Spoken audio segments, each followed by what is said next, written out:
Ford Video Guy Studio in Salina, Kansas is McArthur Live with Tim Bartz and Sarah Davis.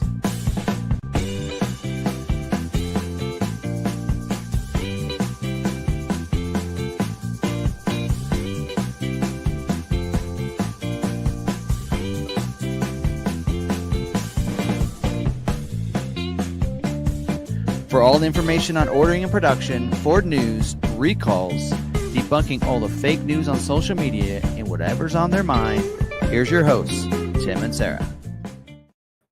Welcome in, everybody. Hope you guys are having a great day. We're episode 192 here with you, and we got Sarah and I here. And don't forget, we're streaming this as a podcast as well. So we're going to take the recording and put it on your favorite streaming platform, so you can always listen to it there. Or if you're listening to it, come on over. I don't think we have too many visuals today that you would miss out on if you just listen to it, but you never know. Never know what Sarah will give me midstream.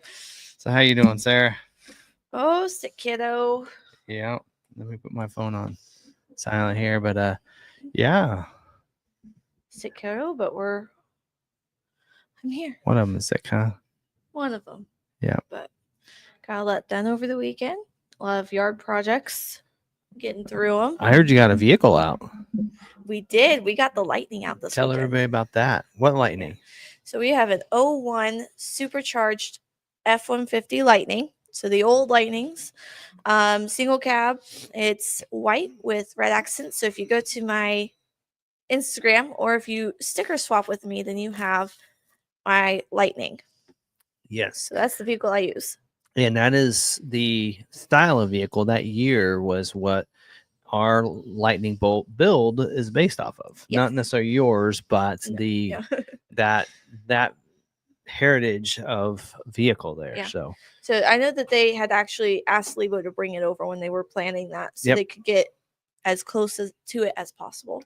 We always, and that's the thing I think we kind of, don't talk a lot about, but I want to start talking about it, and how we, with our builds, we do that attention to detail, kind of like Roush does. Why does Roush get premium money for theirs?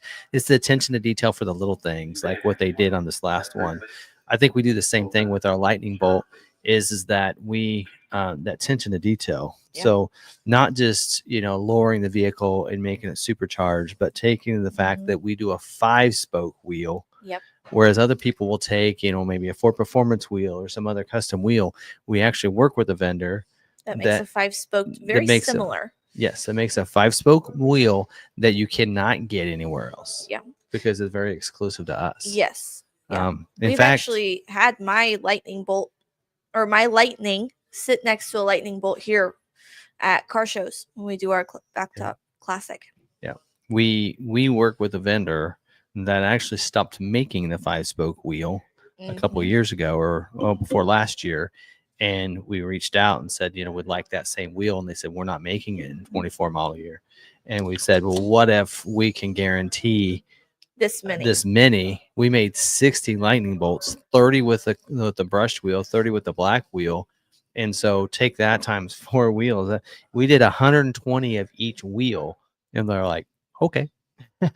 So we put that in, and we went in. So we just do the whole build. I think a Lightning Bolt is one of our best builds that we've done. We also do a painted bumper on ours. Yes. To match. So yours is painted back then, and it's painted on ours. Now I will say we have a couple of customizations on ours. We have Henry built stickers on the front and back on top of the Ford emblem, and then we have a couple of red accents that wouldn't usually be there, along with our wheels. They are close to factory. There's still the 5-spoke, but they are set in a little bit more than the factory wheels, and therefore, I can't put a caliper cover on there because it's too close to the caliper for a cover. Yep. But just like with yours, with that one there, it's leather suede. Yep. And we have done that same thing. Ours is a leather suede. Still has that new car smell. When you get in, it still smells of that leather. Anyway, it's so fun to get it out. I'm kind of going on and selling you on the Lightning Bolt, but I believe it is the best replication of what that was back then, with the attention to the suede leather, right? The 5-spoke wheel, the lowering, and then taking and doing what we need to make sure, for one, it's still a fun car to drive and it's not loud because we lowered it, which could make it loud.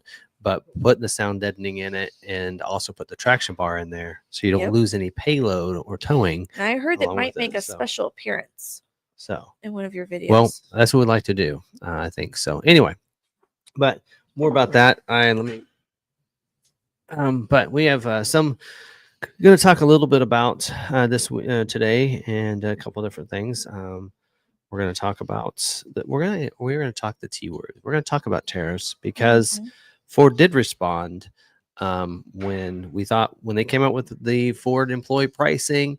Everybody gets employee pricing. That was a great move, but they did come out this last week since last Tuesday with a price increase on the 3 vehicles made in Mexico. So we're going to talk about that later in the episode and what those price increases look like and how it will affect your order if you have one on order from one of those vehicle lines. So we'll talk about that as well later in the what's on my mind. So if you're new, sometimes we put something controversial up there, we'll get some new people in here. And so if you do, we have a timeline that things we go to. So we'll get into that after we get into shout out to the members and everything and the scheduling questions and dealer. We don't have a lot for dealer news updates, but we have some order guide update changes. And with that comes talking about connected services on one of them. So I actually pulled out an old sheet that I had about connected services. We've had a couple of questions the last 2 weeks on connected services. So I found that some information that might help us later. And then only 2 recalls, but then we'll get into that talking about tariffs and all that bad stuff. Anyway, other than that, let's see. All right. Don't forget, make sure you are subscribed if you are new and hit that notification bell so you don't miss our videos because we have, I think we do a really good job on this channel of providing information to those enthusiasts. So we're talking our Maverick customers on Mondays, our Bronco and Bronco Sport customers and enthusiasts on Wednesday, Super Duty on Saturday. I know I missed the last couple Saturdays. I didn't feel like I had a lot of Super Duty content. I really need some help with some of that. But I think I'm hoping to maybe slide in occasionally just a Ford vehicle, and we might be doing one on the Expedition. So the wife, your mom, may be taking delivery of a 25 Expedition soon. I think we've decided on the Platinum max length because we will miss that extra length if we go with the trimmer. It's just you just lose a lot of cargo back there. Yeah. There's not much back there, and I like the look of it. But getting in the Expedition and driving it, they lost a lot of buttons, a lot of knobs that are gone. It's like, how do you, what? So they're like the knob for the headlights is gone. It's not there. So you have to do things differently. The driver memory buttons aren't there. It's like, wait a minute, this is a Platinum. Surely it's got driver memory, and I know I've done videos on it, and it does. So I'm like, there's a lot of buttons that are missing, a lot less buttons than there was before, and a big screen. So we'll get in there and play around and do some videos on that. Memory seats aren't gone. The buttons, they're just hidden. It's hidden. The buttons are. So don't want to give too much away, but yet it's all on the screen. Basically, let me just say that. A lot of you I know on the Maverick are like, I don't like the physical climate control buttons being gone. Well, guess what? Same way on the Expedition. Yeah. Plus other buttons that are gone. Yeah. Anyway, and even like the power, there's like the power tilt and telescoping. Normally I'm just like right over here. Nope, it's not there. Power adjustable pedals, buttons. Nope, not there. I don't like where they put the drive mode switch. I liked where it was. I don't like it over where it's at. Yeah. So we do go over other Ford models as well. So if you have a Ford Escape plug-in hybrid question, drop it in. We can help you out. Oh yeah. We just have a lot that we go over that's our typical talk. But we are up to talking anything Ford.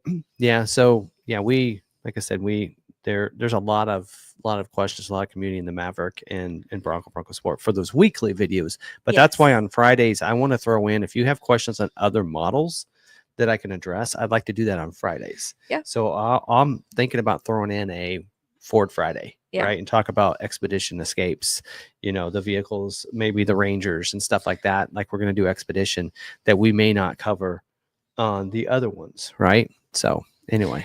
Now, And just because we do a Super Duty Saturday doesn't mean I'm going to do it every week. Because if I'm struggling with finding content, I'm just not going to do one like I did on the Maverick. Yeah. So it won't necessarily be weekly, but it'll be a video series that you can find. If you have questions during our live stream, go ahead and drop them in with an @SarahDavis or @LonMcArthur. We'll see them. I may not answer them right away. If he's talking about something, I'm not going to shout it out in the middle of what he's talking about. I'll save it. If I know we're going to talk about it later and we'll answer it, then I will save it until after that. Yep. All right. So go ahead and drop your questions. Yep. Oh, I did an install this weekend, Saturday. Ooh. I mean, we kind of moved on from talking about the weekend stuff, but I know you got the lightning out, but I did do an install on the Bronco. So those of you that saw me at Supercell, some of you know what I might have been installing, but that did get installed, and it was not that difficult. There were some tweaks to it. There's a couple of bolts that were difficult to install. So anyway, I did that video. Actually, it's live. I don't know why I'm not talking about it, but that video went live tonight at 5, I think 5 or 5:30 on my personal channel, Ford Video Guy. You can find that YouTube / Ford Video Guy. Anyway, you can find that there as well. And so that was a fun install to do on the Bronco. And I was real excited to do that one because making it to where I can that floor can just slide out so the cooler can be on there and it takes that weight and everything else. So that's pretty cool. And then having the ways that I can just harness instead of having the 4 tie downs in the Bronco. Now I have all kinds of ways to tie things down. So real excited about utilizing that and putting more stuff in the cargo area. But we have another one that came in yesterday. So this weekend. So watch the Ford Video Guy channel for this for a couple weeks, because I usually try to have those. I usually try to do the installs on the weekend and then work on editing the videos and have them go live either a Tuesday or a Wednesday or something. So I'll be looking for another one that I've been looking forward to. And I was able at Supercell. We talked about this last week. I was able to see whether or not it would be compatible. So we got a new skid plate that's going to be put on. Yeah. And switch out that ugly gray one that doesn't match up with the bumper. So we'll get that in there as well. So, all right. Let's see what else. Let's talk about how do you. But we do have. Don't forget subscribe, notification bell, all that good stuff. Hit that thumbs up. I'd appreciate it. And then also, two, if you want to become a member. If you'd like to become a member, it is the join button beside subscribe. Once you click into it, you'll see the benefits you get as a member. If you're an iPhone user, you have to go to your web browser, go up to the little A and big A, request desktop browser, and at that point, you should be able to see it. And all our membership, we have a lot of membership content. Will be under that membership tab, and so you never know. I threw out. We also try to every week do a member live video where we just talk to the members on Fridays at 4 p.m. Central, and it's just a fun little 1 hour at the end of their weekend or the week, just kind of getting together and just saying hi and chatting and seeing what's going on. It really is just. Nothing that you miss out on if you're not a member, but it's just fun to just kind of hang out as a really close-knit group. And I did, the members did say from the drive from Tennessee that they would like to see the drives. So I did on my personal channel, I dropped those videos as unlisted.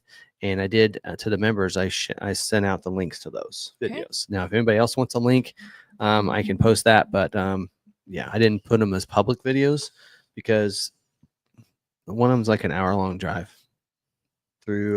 So you don't want that to mess up your algorithm. No, because people will watch about 5 or 10 minutes and go, "Okay, I'm done with this," and then they drop off, which would hurt the algorithm. But also the Tail of the Dragon drive was on there, which was fun. Oh, that was fun too, and it was like 30 minutes. So anyway, some of those people might enjoy that. But also then on Thursday we do a lot walk.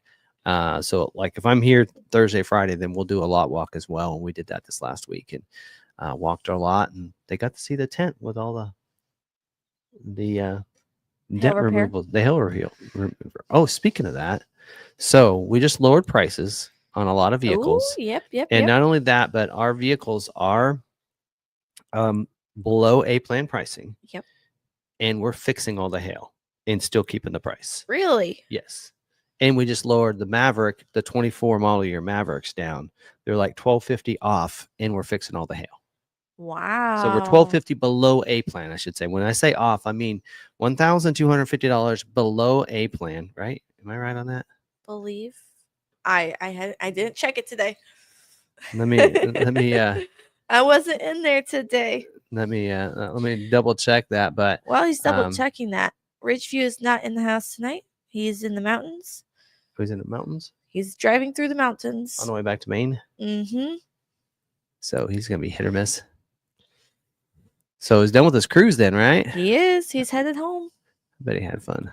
He's headed home to Maine for the spring. Your mom said she wouldn't go on a cruise unless she could see land. So river cruises. Right. All right. So it is. Yeah. We are $12,500. $1,250 below A plan price on those. So I don't think you're gonna find one. So we're talking like these are XLT all-wheel drive with the upgraded wheel EcoBoost for 28.8. 28, yeah, right at 28.8 for some of those. And we do have one XLT left that's not the optional wheel, but it is all-wheel drive for 28.4. So that's $31,000 down to that. Question. So really, it's saving almost $3,000. Look at this, $3,000 below MSRP. Wow. That's a pretty good deal. So question, are those XL bases? Like XL, nothing added? No, they're all XL. Those are XLTs. We don't have any XLs. That's right. We have zero, like of our 24 model year, we were at 82. We're down to 39 XL or 24s. So we've sold almost 50 of them. Okay. We sold all of our XLs.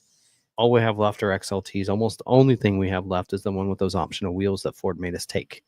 Remember at the end of the year when they said, here's your allocations, and we're great. And then they said, but here's the only thing we can build right now. And so we had to put that optional wheel on it, remember? To get them scheduled. And so that's what they all are. So that's just what Ford left us with. But on the 25 model year, we're still $500 below A plan on a new 2025, fixing any hail damage that was done. I saw a bunch of Mavericks being fixed over there. And on those, all of our XLs are gone on those too. All of our hybrids are gone. Like all we have right now are EcoBoost when it comes to the Maverick.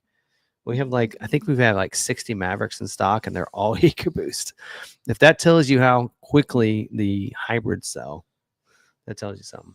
Yeah. Which right now, Ford is saying we need hybrid front wheel drive orders.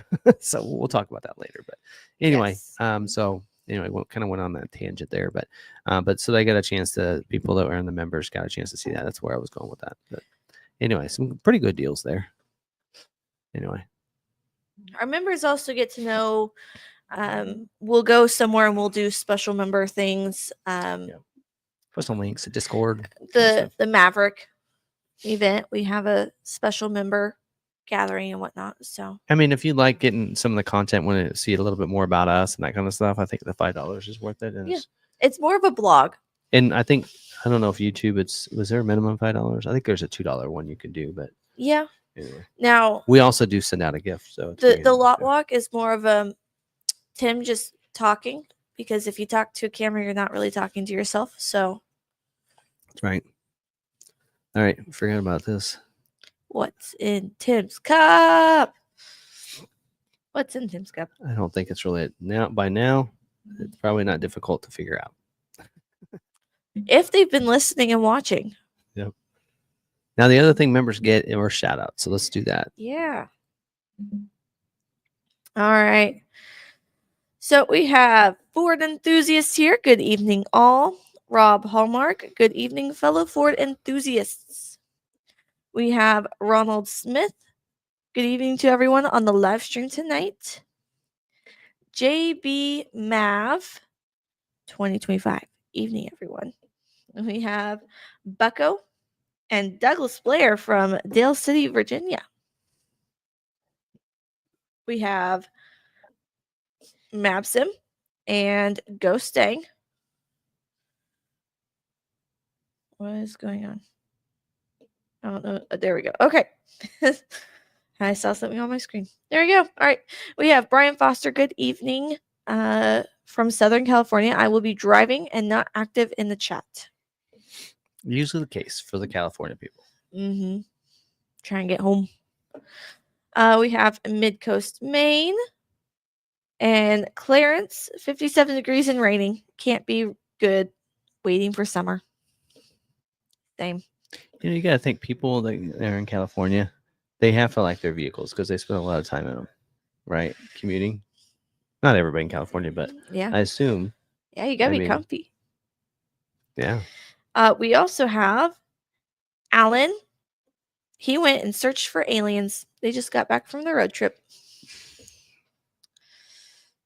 Where is that? Because, you know, we're going to be going to Arizona. Is that in Arizona? I believe. Utah? Where's that at? It's Area 51. That's all I know. We're going to, I don't know. I think we're going to have some fun. I've been planning, I guess I'm planning this 30-year, 9-day vacation for us. And we're going to hit a lot of national parks. I'm just saying that. 1, 2, 3, maybe 5 different national parks. Go for it. Gonna get my national parks map out. There's Mike M. Hope you are doing well. Just finished Tuesday night golf. We also have. Oh, he also said, time keeps rolling on. 41 months. I'm very thankful for Tim and Sarah. This takes a lot of work from them for us. Thank you. Oh, Roswell. Yep. Now that you say Roswell, that makes sense. Roswell is in. Wait. Is that Arizona or New Mexico? That's New Mexico. I'm going to New Mexico too. Wait. I don't know. Wait. We have a pic of the gate to Area 51 in Arizona. So is there 2 locations? I don't know. I can tell you, Mike can probably answer this. You know, there's 3 locations for that. And he lives there. Oak Ridge is one of them. But there's also a location in New Mexico where they put these different cities that they built around for people to work at. Is it nuclear or nuclear plants? Maybe it's not nuclear, but he could answer that. But hydrogen bomb, right? Where they made that hydrogen bomb. Based off of what I know about his sticker, he'll put it in here. But there's one in New Mexico, and there's also, I think, one in New York. But we'll go. I noticed that one in New Mexico was Los on the map. Alamos. Yeah. It's in Nevada. For what? Area 51. Oh, okay. It's in Nevada. Okay. I'm not going to Nevada. Our Quib made it home. We have. Let's see. Who else is here? We have a lot of questions tonight. We have Rushman. And that is who we have in here. Let's see who popped in while we were doing this. Roswell is in New Mexico. Los Alamos is in New Mexico. Area 51 is a highly classified U.S. Air Force military installation located in Groom Lake in southern Nevada, within the Nevada Test and Training Range. Does my pass to get on the military base get me in there? My visitor pass. For Fort Riley? For Fort Riley, get me in there. I mean, they are the big one. The big red one. Big red one. Anyway. So what's Roswell? Is Roswell just like... I think that's a famous site for aliens, right? I don't know. Maybe just for the movies.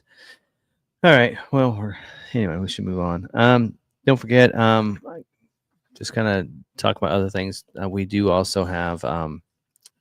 I have my website, which we're actually working on maintenance on that because I had we added some new accessories or whatever to the website, and now it's kind of like making it look weird. But you can check that out. FordVideoGuyMedia.com are a lot of things on there as well, a lot of information. And I'm trying to do more articles, but it's been a while. So, alien crash, alleged UFO crash in Roswell. So, and there was something on somewhere where I saw where they said UFO stuff and like most sightings or something. I don't know. Anyway, interesting. But there's a spot we're looking at in Utah, though, that is supposed to be like pitch dark, Yeah. like in the campsite. So like there's not a lot of lights and everything, so you can just see the stars. I'm like, okay, I'm in for that. That's just so cool. It's very hard to get outside the city and really see nothing, right? I mean, we went to Utah. It was that one place by where off rodeo was. It was like pitch dark when we went through there. It was like, we don't see any mountains. They said, oh, it's beautiful drive through there. It was just pitch dark. And then in the morning, we're like, so that's what we missed, because it's like mountains everywhere. But you could just see the stars, and it was awesome. Anyway, kind of like when we're going to Colorado.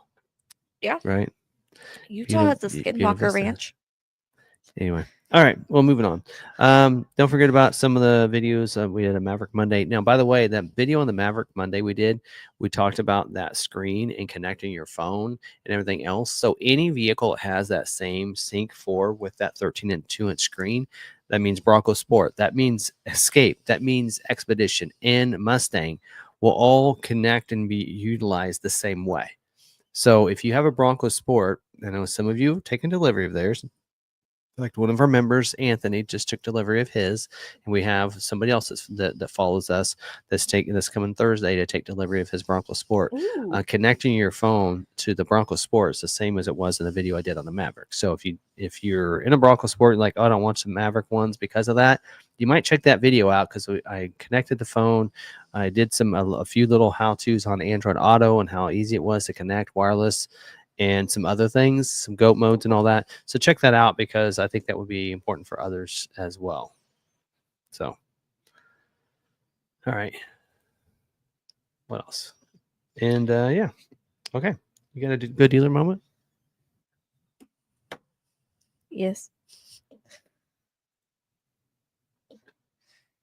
Just got pulled up. Yes. So he. Go ahead. I'll get these. Okay. And then Alan sent pictures of the gate. Okay. Let's see what I can do here. Or I have it right here. You put it in the Discord. Alrighty. Stay with me, computer. Why aren't you doing what you're supposed to be doing? Alrighty. Today I'm going to go with a random one.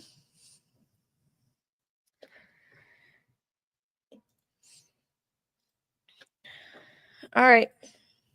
So this one's an older submission.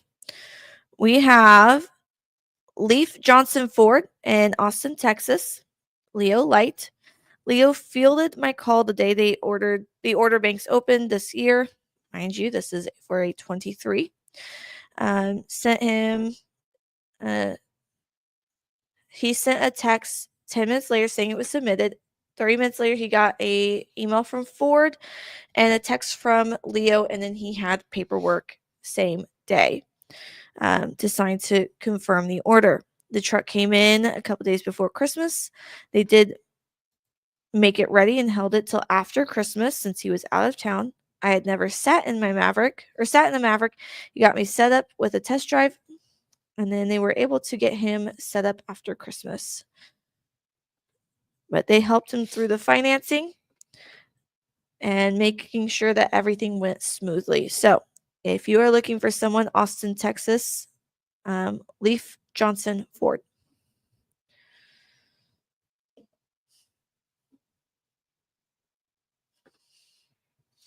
Cool.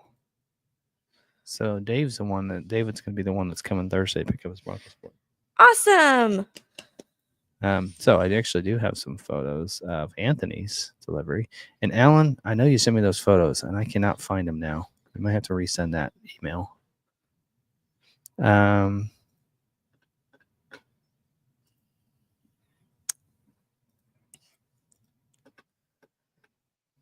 Hold on. Got to pull them up.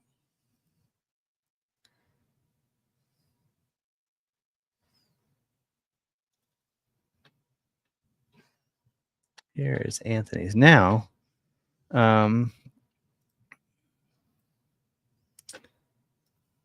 nope. Wrong screen.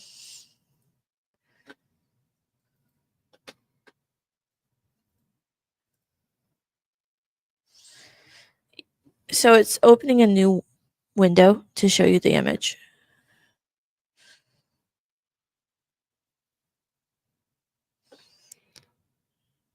Yeah, but you have to stop. And then present. Now you got to do it again. There we go. All right. Sometimes you have to relearn how to do things quickly. All right. So there's Anthony's photos from the delivery of his Bronco Sport from us. And this was used in a video. So 2 videos. We did a walk around and we did a test drive. Anthony let us do that. So you can see that's a transport driver. So it's delivered, I think, right to his house. But you can see pictures of it coming off. And sorry, it probably has a few miles on it. It was involved in a test drive.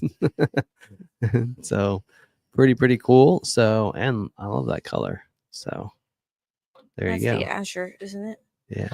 Yeah. Oh, so Azure. Anyway, so there you go. So pretty cool. Took delivery and yeah, there you go.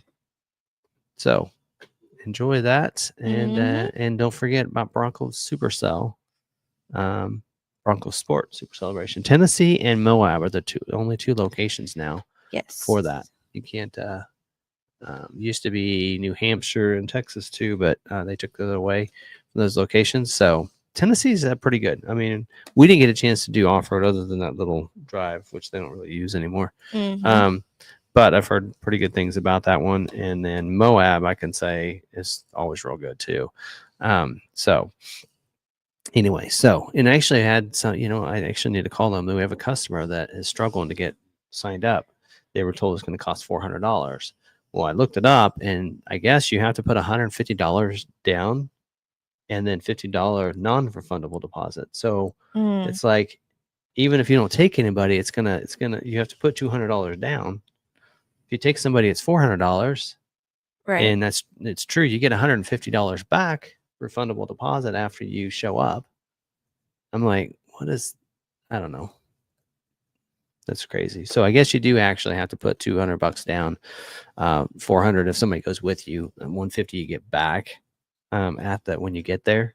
Just kind of crazy, but so Will does cost you extra $50. So which is kind of a shame. Like, you're trying to get people there. Why do you do that? So anyway, I might chat with them about that. But there you go. So there's that. But you do go to their website and you have to register your VIN. So register, sign up.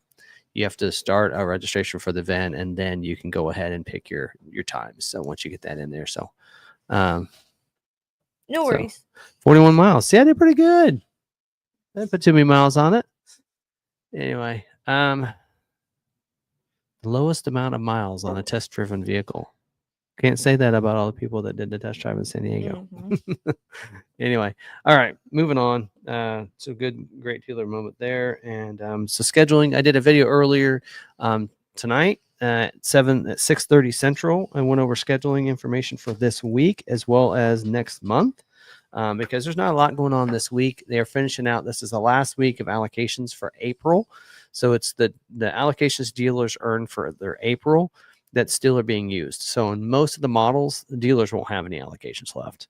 Like, the only thing we have allocations for right now is F-150 and Super Duty, and that's pretty much it. I think one Explorer, and that's it. So for the most part, unless you're on an F-150 or Super Duty, you probably are waiting till next week when the new set of allocations will go into effect.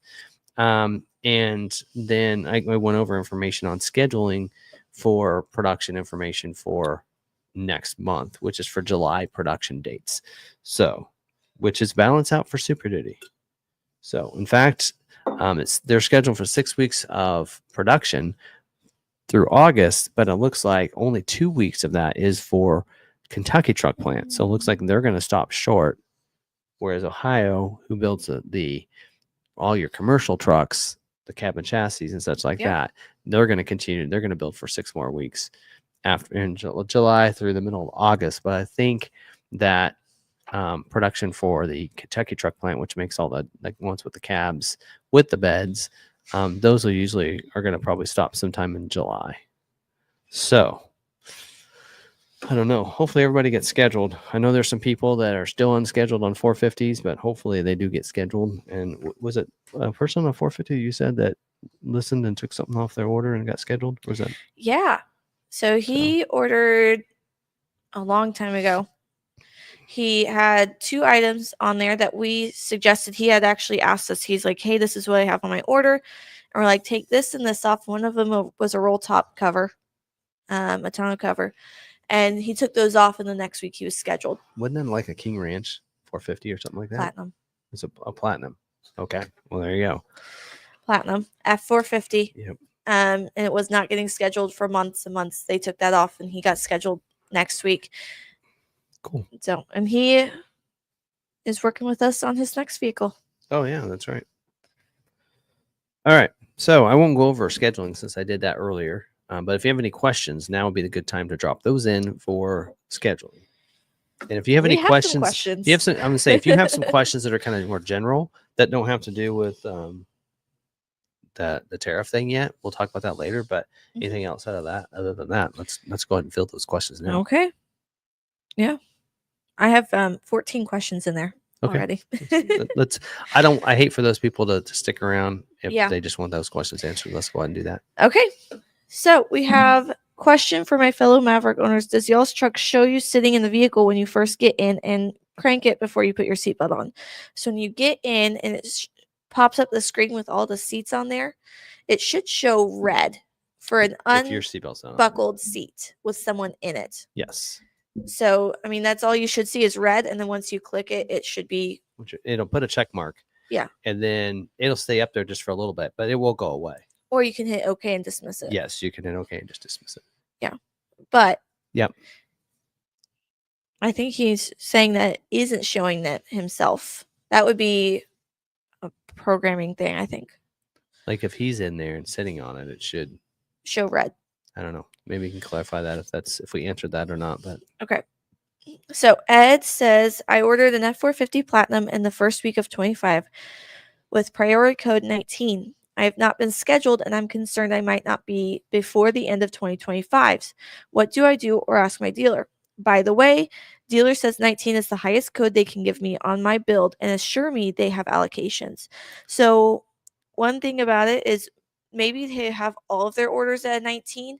19 is the highest, but it's not the highest, like the most priority. A 2 is going to be more prioritized, or a 3 is going to be more prioritized than a 19. Lower the better. Lower the better. So technically it's the highest, but not the best, right? Because lower is better. Yeah. But if everyone's a 19, then you are all on the same playing field. Everyone's being looked at the same. He didn't say what he has on it, but F450 Platinum. Yeah. I mean, we still, like most of our, all of our unscheduled orders are 450s. And we'll get allocations. Like we have 25 allocations. Like we had allocations, I think 5 allocations last week, and we only scheduled like 1 or 2 450s. So, I mean, we're struggling to get the F450s scheduled because 450 production in general is what's it, 6% now, I think, or 5%. I think 5%. I think they said they build like, I don't know, it's 5%. And then I think on Platinum, they're building 100 Platinums a month or a week. Is it? So if you're a 450 and you're Platinum, yep, that's going to be a struggle. Now, if you're like a Lariat 450, not a problem. Yep. You probably wouldn't take long to get scheduled. Dealer says that it's the gooseneck prep package holding it back. That is a very good possibility. But I think on a Platinum, it's standard, right? I don't think that's an option that you can take off. So I think Platinums come standard with that. So they're more likely to give that the hitch package to that order that comes standard than one that has it as optional. Right. That's where I think King Ranch is more difficult to get scheduled than a Platinum for that reason. Yeah. Because I don't think King Ranch comes standard with it. So. All right. Now he's saying it's showing the seat as no one's sitting there until they click the seatbelt while I'm sitting in it. So it doesn't light up at all. It's a blank seat. And then once you click it, it gives you the check mark. Huh. Weird. Because it should show red. Someone's sitting there. Question is what about if there's somebody in the passenger seat? Does it show them in there and just not show him? Oh, that's a good question. It could be a sensor issue, but that could be. Yeah. You know, I've always wondered that. They, even though the car seats are buckled in and have to be putting great force on those seats, it's not buckled in, and yet the sensor doesn't do anything. On the car seats? Yeah. I noticed that. It Like must, when Jaden's in our expedition, yeah. if your mom and I are in, and our seatbelt's not on, it'll say that's not on. But Jaden will be in the back with the car seat in there, and And it it's doesn't, tethered. and he's not buckled, and it won't even activate because his. it's tethered. My only thought is that they must have a sensor of some sort, but how could they have a sensor hooked up to those tether Either points? that or is it the weight on the front of the seat versus the back? I don't know. Ooh. I don't know. I need to talk to a Ford engineer about this. I need to know. That My is crazy. brain I don't needs know. the itch scratched. That's been on my mind for a while now. Anyways, onwards. Okay, we got that one. Updated from the last live stream. I went to the dealer and checked the VIN view status on April 2nd. It said vehicle received, Kentucky. Does this mean the vehicle is built and waiting to ship? Okay, so that means the vehicle, when it says vehicle received, it means it's been built, and usually it means it's been received at the gate. So that means it's been built, it's been given to the gate to go out, but then it hasn't been released from the gate. So it's been received, so it's awaiting shipment, just like it says. It's built. It does mean it's built, and it's awaiting shipment. So what I'll usually see is sometimes there'll be a status in VinView that'll say gate release, like mine. I actually said gate release, but it didn't have a rail number yet, which means it was released from the gate, but hasn't been put on a rail, which I don't know where it's at now. That's the tremor, which we're probably not going to take. So I'm not really that concerned about it. But done tracking. But typically you're exactly right. It does mean it's built and it's been received at the gate to be released out. And then it'll get gate released. Okay.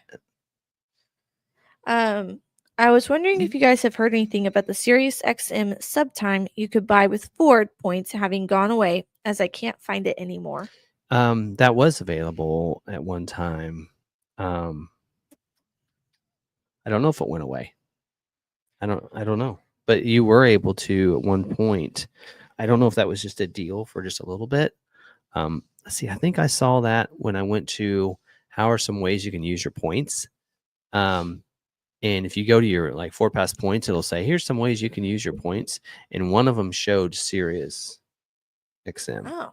I can't remember. So rolling into this next question with the Ford Pass points, Vols, you might not have heard about this yet. We did a live stream with it a while back. Any idea why the Ford Pass Rewards Visa card is not taking application and points earned will expire in 18 instead of 24 months? They're shutting down the card. Yes, the card is done, gonzo. Yes. So we had talked about that a few weeks back, or yes, a couple months ago. No more applications for that. The card is over. May 27th is the last date you can earn any points using the card, and you have 18 months to use the points earned with that card. So now you still earn points by doing service and other things, but yes. All right. Where's my points? I actually was going to show this if I can find it. All right. Maybe it's not in there. Anyway, I was going to see if I could find my rewards points somehow on my account and be able to see, because there was a place I could go. Oh, here's Sirius XM, but I already have it signed up. So I don't know. I know that at one time, I think it was in my app that it said, here's, the points, you have points available. Here's how some ways you can use them. And when I clicked on it, that Sirius XM was there, that discount thing. So anyway, but we can roll on and see if I can find it. All right. Could you create a video on how to reset the TPMS on the Ford Maverick? I can try to do one on that. Is that the tire monitoring system? Yeah. I actually think that I know the dealer can reset it. but I Yeah. don't know if maybe Force can, but I don't know otherwise. I think you Yeah. might have to go into the dealer to get it reset, but I can ask service. Yeah. Okay, so when I go into Ford Pass and I go into my rewards, so I went into my rewards here. This is the best shot you're going to get. So sorry. And I hit redeem points. That's where usually it shows you here's some ways, and it says like Ford Blue Cruise, vehicle services, batteries, and everything. Before Sirius XM was in there, and now it is not. Ford accessories, Ford parts, vehicle down payment, and then premium maintenance plan. Sirius XM was in there and is not now. So I'd assume that's been taken away. So, yeah, it's not in there anymore. So I assume it's been taken away. Yeah. So, as for resetting the tire pressure monitoring system, Uh-huh.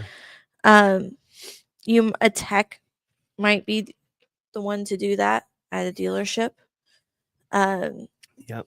I mean, I can get with service and see if there's a way a customer can do it, but I think that, I mean, I understand if you've aired your tires back up, Yeah, it should reset. it should reset on your own. Just if you go driving, it should. Because like, okay, like for instance, I air down my Bronco all the time. Yeah. There, I mean, I'll get that error message right on my Bronco, but Mhm. usually they're all together, and it'll say, okay, there's an issue because your tires are too low, right? I go off roading, then I air them back up. Mine doesn't keep going off. It kind of So reset. I had my 17 C Max had a flat tire. I aired it up, and then it stayed on for a little bit, but then after I drove it for about half a mile, it reset. One of the things you got to know too is the tires need to be within 2 pounds of pressure within Yes. the highest tire. Yeah. So if you have one that's let's say for instance you got two that are at 42 and you got one that's at 43 and the other's like at 40, then it'll probably flag. If you air that one up that's at 40 up to 42 and it's within that 2 pounds, I think that's the difference. And don't mark my word on it because I don't know for sure, but I thought that was the case. Yeah. But anyway, I will note Tim is not a mechanic. nope. I know a lot about the features and everything, and I've learned a lot with my Bronco. But there's still some things that And his I dad's don't a Ford know. mechanic. Yeah, my dad's a Ford mechanic, but he knows. nope, he's not anymore. He's retired. But. Yes. All right. If you rotate the tires, typically the dealership has to reprogram the TPMS. Mm-hmm. Maybe it's time for an oil change. Can you rotate the tires? Yeah. Then Okay. Reset it.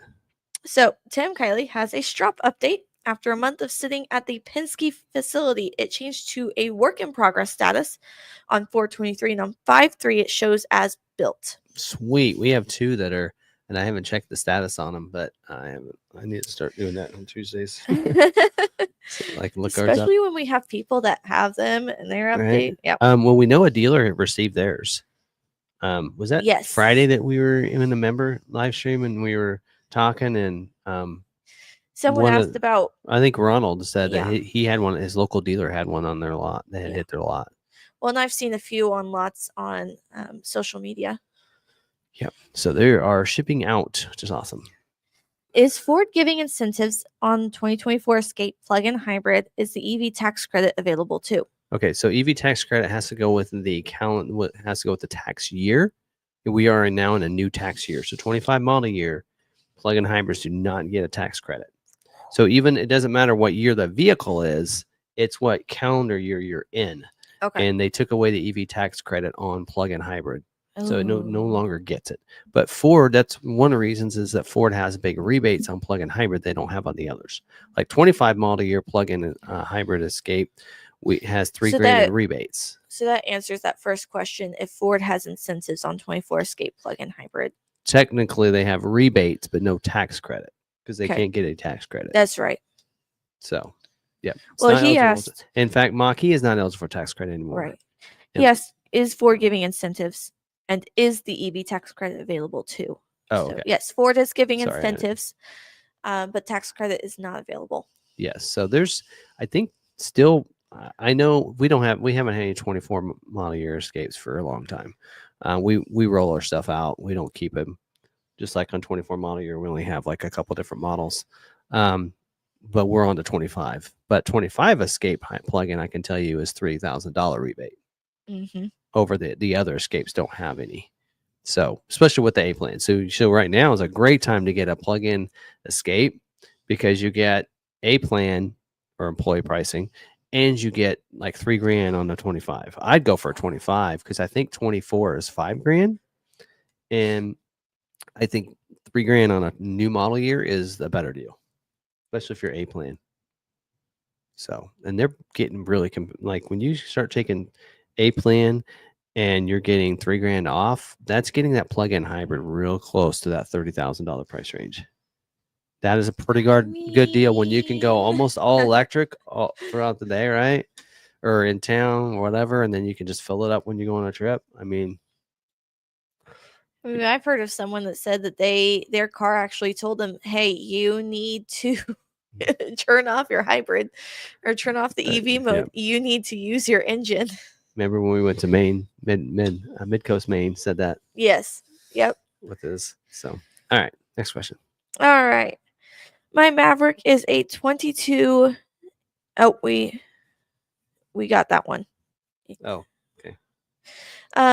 Tim, do you know if anyone's done a leveling kit on the new 23 F350 Platinum Plus trimmer? It kind of already is kind of like lifted and leveled a little bit. I mean, because you're getting a nice upgraded suspension on that already. Now, whether it's not really level, and the reason it's not level is because of the bed. Because if you put payload in the bed, then you don't want it squat. You don't want it. What do they call that? The Carolina. I don't know what it's called, but Carolina.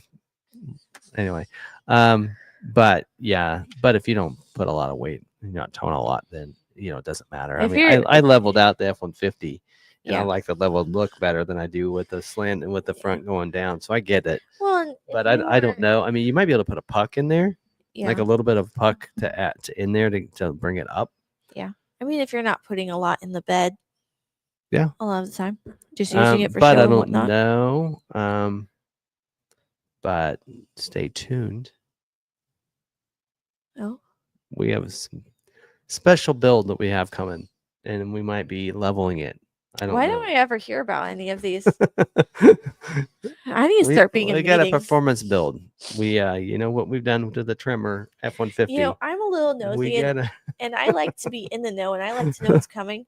I need to start going to some of these meetings to hear some of these ideas. I'll just be quiet. We're doing a Super Duty trimmer build. To say that, and I think it might include a level. Definitely includes some other stuff. Anyway, so stay tuned. We have Douglas. It's going to be a 7.3 liter, but I'd call it a Megazilla. Yeah. All right, I got to stop. I'm giving away too much info. That's what it says. I've got the winch being added and adding 38-inch tires. Yeah. 38s. That's a big tire. Yeah. I mean, we added some 37. Now I don't know, was it F-150? Okay, Super D might be different, but we added 37s to an F-150. It was rubbing. We couldn't stop it from not rubbing. Mm-hmm. I mean, Raptor can do it, but Raptor's a totally different suspension and wider stance and all. Yeah. And it's different. So we stayed at didn't go any higher than 35s on the F-150, but on Super Duty though, probably do 37s pretty easily. All right. Douglas says, great news. The Maverick is cheaper than the fancy Slate EV truck. I thought that Slate. Now I haven't watched a lot of that. Have you seen Supercar Blondie's? She started writing articles instead of just doing the videos. She wrote one about the Slate truck, and she's like, but just wait. The Maverick might be your better option because the Maverick is out currently, and it's actually cheaper than the base Slate and with more amenities. I thought that the Slate was like what was 20 it? grand. I thought it came out at 20,000 or something. Like 28. Oh, yeah, and it's only regular cab, right? Yes. But also, did you hear the range? It's EV. Yes. Did you hear what the range is? No. It's less than 200 miles. Oh my gosh. Just get a hybrid Maverick, and you can go 500 miles on a tank. I'm like, Yeah. Here, I was gonna get. trust my me, I'll go to the email. bathroom before I'll get gas in a Maverick. Let's see. I have that in here. There it is. Okay. 1 second, because she has a point to this as well, that I think you would like. Well, unlike the Jeff Bezos back truck, it comes with power windows. I think she also said it also comes with oh yes, cruise control. Because I think this truck, like, you have like no amenities. Like, I think they said, Right. It's like, an no old-fashioned power. crate window. Yeah. Okay. So I used to call those. Do you remember what I used to call those in the videos? No. Armstrong windows. Because they make your arms strong from rolling them up. Dad jokes. Okay. I used to do that years ago. Anyway, yeah. So she said, alternatively, you can buy a Ford Maverick XL at the time of writing this and has a ticket price of just under $24,000. She goes on to say they also have cruise control, and the Slate does not have cruise control. So, yeah. But yeah, I need cruise. I use cruise in town. yeah. I do. We got a section where it's like I got like if I don't hit cruise, I end up speeding and get a ticket. I've seen the commercial or the trailer for the Slate truck, and it looks pretty cool. It's a great concept. You have a base truck, but you can add this, you can add that, you can add a second row seats. You can continue up. But you know how we have so many people that want a single cab is this long like bed? an Amazon truck or something? Well, I've seen what it looks like. But I haven't customizable to every single point. I haven't watched anything about it. So, I've been busy. like, how we have people that want a single cab extended bed, an 8-foot bed or whatever. Basically, this is it. This is their option. But their base model without any extras, without any customization, $28,000. We can get a Maverick cheaper than that. Yep, she quoted saying that it's just under $24,000 for a base Maverick. That's not right. No, you can't get a Maverick for 20. Oh, it's 20 grand with the $7,500 federal tax credit. Right. Oh. Or 28. The 20 grand is what You're right. Anyway. I haven't looked into it. I've only read her article. Okay. Anyway. Yes, 18 did a video. I haven't had a chance to watch it yet. I've been busy. Sorry. Okay. The truck is also 20% smaller than the Maverick. So Maverick's better. No right. Radio. Crank windows. Do we have any other questions? This one. I was told by a dealership that Ford would not let the dealerships negotiate any further on any employee pricing cars. Is this true? We can.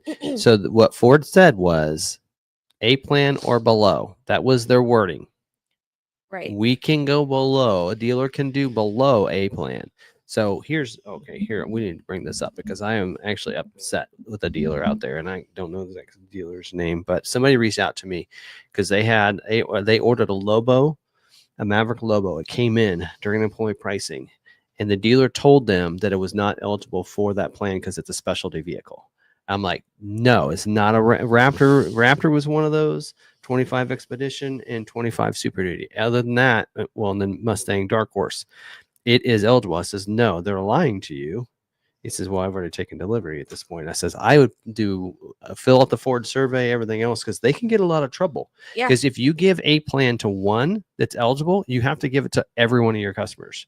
It's kind of like the rates. You can't give a special low rate without doing it to every others. There's some legalities there. And one of Ford's deal was, and they said this, is that a dealer does not have to participate in this program. But once they participate for one, they have to participate for all of them. And that includes a Maverick Lobo. I says, you should turn that dealer in because that's wrong. Yeah.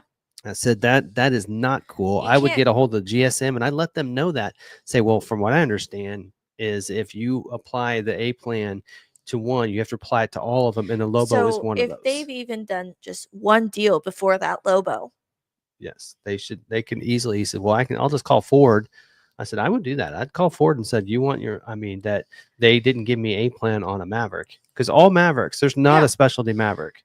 All Mavericks are the same. They they're all talking get the about A like plan. Raptor, the ones that are like Specialty is Raptors. specialty. Yes. Raptor, Dark Horse, Right. Strop. Those are your specialties. Right. Yeah, that's otherwise Yeah. everything else. And those- expeditions and Super Duties for Yeah. 25 model year. Those have Anyway, like a different So system. So to tell you, they should be doing employee pricing on all those, and they can go below like we are if they want to. Yeah. So you can negotiate below if you want to try. Mhm. But to be honest, I mean, that's the best deal. You get. Yeah. That's a pretty awesome deal. If a dealer is willing to do that, you could try to say, well, I know a dealer's going below, and use us if you want to. Say, well, they're going below. The hard thing is most dealers' websites, you don't know what that employee price is. Now, some are using the employee pricing matrix that the Ford dealers use. We don't use that. We price our vehicles, Yeah. you know how we do. But anyway, so there you go. There's my rant. There's my rant and my passion for the night, because that just when I read that, I was just like, whatever. Anyway, okay. Any others? No, that is All right. all we have. Well, let me move on to think positive, right? Stay positive. Stay positive. All right. Going on that note, let's go into some dealer news updates real quick. And if you have any other questions, we're not done with questions. So if you have any questions, you can drop those. If you tag Sarah, then she can see those. Otherwise, we just look for question marks. So make sure you have a question mark at the end of your question if you do, as I look for question marks. All right, so I don't have a lot of dealer news updates. In fact, the only thing I really have is some order guide updates that happened this week at the beginning of every month. Usually there's some errors in order guides or something that they changed. And Expedition, Explorer, and Super Duty had some changes to their order guides. On the Expedition, the main change was that they revised the disclaimer for the Ford connectivity package everywhere that's listed. And we're actually going to talk a little bit about connectivities maybe in just a little bit. And so what they did is they added and they changed the wording. So now it says Ford connectivity package included for 1 year from warranty start date. Before it said activation date. No, warranty start date. So basically when you take delivery, no matter when you activate it. Evolving technology, cellular networks, vehicle capability may limit functionality and prevent operation of connected features. To activate the 1 year complimentary trial, retail modem activation and credit card authorization for auto renewal is required. Customer can cancel at any time. So that's the disclaimer. They basically added that to all the pages where Ford connectivity package is listed as optional, because you can get a 7-year plan, but then the activation note and everything was put on all those. So all those pages was updated. So I can flip through that because that's pretty much all it was on Expedition. Explorer, they made some change to Explorer, because at one point Explorer was going to be the keypad. The illuminated door entry keypad was a DIO, a dealer installed option, and they have changed that. It is now factory installed. That would be nice. we're going to talk a little bit about some DIOs in a second, and my frustration with those as well. Man, I'm complaining a lot tonight. Anyway, so they did change that on there. On Escape, they did make some change to the Escape. They added onto the order guide, they added a 19-inch ebony painted machine face aluminum wheel is optional on the Platinum. So that is a new optional wheel for the Platinum, for the Escape. So that is a late thing. And in fact, under the standard equipment for Platinum, it mentions a 19-inch machine face aluminum with dark tarnish painted pockets. And then it has a note. It says Platinum orders scheduled for July production and after are subject to the new 19-inch ebony black painted machine face aluminum wheel. So they made it an option, but now that is the wheel that's going to be replacing the dark tarnished wheel. So they're probably getting a situation where they're short on supply. And so instead of kind of like the Super Duty did with the XLT wheel, now the standard XLT wheel is the Lariat wheel because they're out of those. And so they don't want to like get a new order for just 1 month. So instead, they're just making a shift. The Escape's doing the same thing on the Platinum, whereas it looks like to me that the dark tarnished wheel is now like out of stock, basically. So anything built July after is going to have this other wheel as standard equipment instead, which they added as optional equipment. So anyway, it's an ebony painted machine face little wheel instead of the other. Actually, they have there's an image of it. You see what that looks like? Yeah. It's kind of weird looking. So it's going to be on the Escape Platinums. Anything built July after. It looks like a starfish. Almost looks like the wheels that we put on our Mavericks. That's actually what I was going to say. I was kind of like, wait, I was really looking hard at the wheels recently of these vehicles on here. Which one did it look like? Now, Super Duty, the main change they made on this one is that now King Ranch is has that little R on there, trademarked, right? But also they added the change, the 18-inch bright machine in carbonized gray painted aluminum wheel is now optional on XLT, and it says late availability. And then it shows you that is actually optional now on the order guide. But we know that is now going to be, I mean, it's not, I think in the most recent, the notes that I had from the scheduling said that would be the standard wheel for, I think, July production. So some shifts, some changes in July production because of some supply issues, right? Sounds like so. Yeah. Which, to be honest, that could come around to what we're talking about the tariffs is maybe the supply, it's not more the supply issue, but a more of a tariff issue. I don't want to speculate. No speculation. All right. And I have this sheet on connected services. If anybody asks about that stuff, speculate things. I try not to too much. All right. So that's it for dealer news. Any questions before we go into recalls? How do we know that you are getting the Ford price when I look on your website? So you mean the A-plan. A-plan price? Mm-hmm. Because I priced it myself. I don't know. Well, it is. We don't actually have in there that's employee price, but all of ours are. Right. But if they were to look at a different dealer, how would they know that it's A-plan? Well, I don't know how other dealers are doing their plan pricing. I mean, we don't have to have that since it's only like a 1 or 2 month sale. We don't have to like turn shift into 3 months. We don't. Yeah, we don't have to revamp our whole website for that. Right. So, but we would. I mean, if anybody has a question of it, we can always show the invoice on anything we have. So asking for an invoice. It'll have the A-plan price on it. If you're just looking, go on to the website, look at the window sticker that shows MSRP. If it's under that by a bit, you're probably looking at A-plan, but you can't ask for an invoice to confirm. And say, I can tell you, like all of our vehicles that's available, like Raptor's not, 25 Expedition and Expedition and Super Duties don't qualify. Our Dark Horses don't qualify. Everything else, we are below A-plan price. My dealer has been listing A-plan price unless it's a retail order. So like it was once for someone, now it's been backed out on. We like to call it employee, like what we're doing is an employee pricing plus. So what they're saying is they're actually listing theirs as an A-plan price on, like, you know how ours says internet price? Right. So most dealers are making that their A-plan price. Right? We're below that. So like, right. But from this, it makes it sound like they're listing all of their stock orders as A-plan, and anything that was once a retail order. No, I think he's saying if it's a retail order, it's shown on their website. Our retail orders don't show up on our website because I have it set the setting to that. Oh. Most dealerships, if somebody orders a vehicle, that pops onto the website. Okay. right? I'm on track now. But until it shows up, it won't have a price, Right. a plan price.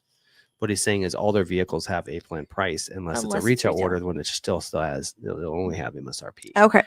So, but I could easily change ours to say, like the heading for ours on our website says internet price. I could easily put in there employee pricing plus, Right. because we like to call ours, we're big this year in doing the plus, McArthur plus. And so for us, every single one of ours are below a plan price, Right. at least $500, if not more. Okay. Look at if you want to save a lot of money, look at a 2024 Ford Bronco Black Diamond. We are at least $5,000 below a plan price. Good time to get yourself a Black Diamond from McArthur.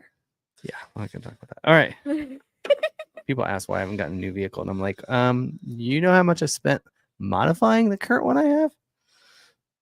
If you knew. Oh, I joked the other day. On top of the sticker price of my Bronco, I've actually added a Maverick. I've modified it and put enough modifications on it, including the Roush package, that I could have bought a Maverick. Okay, when you say it like that. A 2022 Maverick, not a 2025 Maverick. Gotta add that in there. That's right. All right. All right. I received a confirmation email on my 25 Maverick order on May 3rd. Will my order be affected by the tariff, or will I still have my price at the time of ordering? Ouch. Okay, we're going to talk about the dates, but your cutoff was actually May 2nd. So Ooh. It says in here, price protection for anything ordered before May 1st. It says firm 25 model year retail order signed and dated on or before May 1st, and the COVP done before May 7th. So yes, you would have had to have it ordered by May 1st. So if you ordered, if you got the confirmation email May 3rd, that's when your dealership ordered it for you. If you put the order in with them before then, I'd quibble with them and say, you messed up my order. So hopefully, I don't know. But if you ordered May 3rd, then you would have the price increase from the tariff. We'll talk more about that. Sorry, didn't mean to be the bearer of bad news, but I try to keep it real here, whether it be good news or bad news. Yeah. Tim's plans just to add a bolt of Badlands onto his Big Bend rather than just buying Badlands. That's right. Man, the only thing I don't have is a front locker, which who knows? Is 25 Bronco 2-door available with a 2.7? Bronco 2-door Badlands with a 2.7? He did not say. He just said the only way to get a 2-door 2.7 liter is to get a strop. How about that? Okay. Because she likes the light blue but hates dog bowl looking rims. The Heritage Edition. There's a lot of companies that make nice rims. Right? Yes. I personally love the white wheels. But I like so that's a personal technically thing. the dog dish, what Ford liked to call the dog dish one, was the black with the white rim. They called that the dog dish. Yeah. The white one, from the Heritage Edition. Yeah. You can always get a different wheel for your Heritage Edition. Because I think what would look really good, and I think we're going to do some of this, is going with more of a retro style, like wheel like Rob has on his. Yeah. All right. Anything else? Ridgeview's in. They stopped in Charlton, Massachusetts, home around midnight, enjoying listening to the show. We miss you. So, all right. That's all I have. All right, just have a couple recalls here. This first one is safety recall 23S65. This is actually supplement number 2. When we say it's a supplement, that means they made some changes to the actual recall. In this case, the original recall on this one came out July 7th of 2023. It's a customer satisfaction program. Or wait, no, January. Okay, I don't know. It's been several changes in here. But this in here is, this says parts availability for final repair was updated. Parts for the final repair for this program are now available in very limited quantities. Owner letters will be mailed the week of May 12th, 2025 to provide updated parts availability. Technical instructions have been updated related to the new final parts. So this is 114,207 vehicles are affected by this recall, and this is the one on 21 to 2023 model year F-150s with the 9.75 inch heavy duty axle. Right, and I think that's the ones like when you get like, I think that's the actually get like when you get the upgraded bumpers and different things. But anyway, the wheel end hub bolt may become loose and make a clicking noise, or separate and make a rattle noise. This is often discovered by technicians during routine maintenance, such as oil changes and tire rotations, and a rattle is found coming from the wheel cap. The loss of a wheel hub bolt will not result in a wheel separation. However, over time, the broken bolt may lead to wear within the axle and damage the axle hub spleens. In this condition, the vehicle may roll in park if the parking brake is not applied. So, I've seen more and more of this. If the parking brake's not applied, that I'm getting to wear on the Bronco. I'm like doing the parking brake all the time. Yeah. They kind of teach you that at Bronco Off Rodeo, how to do that. So I'm like, I need to do that more often. All right. So anyway, so there's that one. This other one is Customer Satisfaction Program 24B47. And this one here is supplement number 1. So this is an update, and this is for 2018 to 2024 model year. Various vehicles, it says. So it's EcoSports, Fusions, MKZs, Edges, Bronco Sport, Escape, Corsair, Continental Ranger, F-150s, Super Duty, Mavericks, Mustang, Nautilus, Expedition, Navigator, Aviator, Explorer, Transit, and Transit Connects, depending on what year it is. 383,085 vehicles affected by this one. And they updated this one here on this customer satisfaction program, because the service action, the language, it says updated language to include the technical report request. They also updated additional repair, the language to include technical support request, and the labor allowance. So just to make basically some changes for the dealers there on that. And I don't know if you guys remember this recall here is due to the error in the sync software. You may experience sync system instability, concerns, and or a failure to preserve certain settings across ignition cycles. This may result in a black infotainment screen that does not affect rear view camera, incorrect language setting, erased or unsaved radio presets, and potential inability to perform software updates. I'm wondering if that one person that asked for the defaults on that, if that was what would happen to theirs. It could be because of this recall. True. Anyway, letters, owner letters will be mailed the week of August 5th of 2024. So those already went out. So you should already know if you're on that one. This next one, okay. Safety recall 25S48. This is for 24 model year and 25 model year Broncos. I hate saying that. Anyway, it affects 3 vehicles. That's fun. I created that drama. 24 and 25 model years. And people are like, oh no, I got a 25. Are you one of 3 people? Anyway, why didn't they just contact the 3? Why do I make this vehicle? Anyway, so this is a do not drive these 3 vehicles. So whoever you are out there, one of those 3, this is a front lower arm that may separate from the frame, resulting in a loss of directional and reduction in braking effectiveness. May result in the risk of a crash. So yes. So anyway, it's 3 vehicles. So they're probably going to be mailed the week of May 19th. You could probably call 3 people. Anyway, I didn't look at the number until I was reading that. I was like, oh no, this is a big one.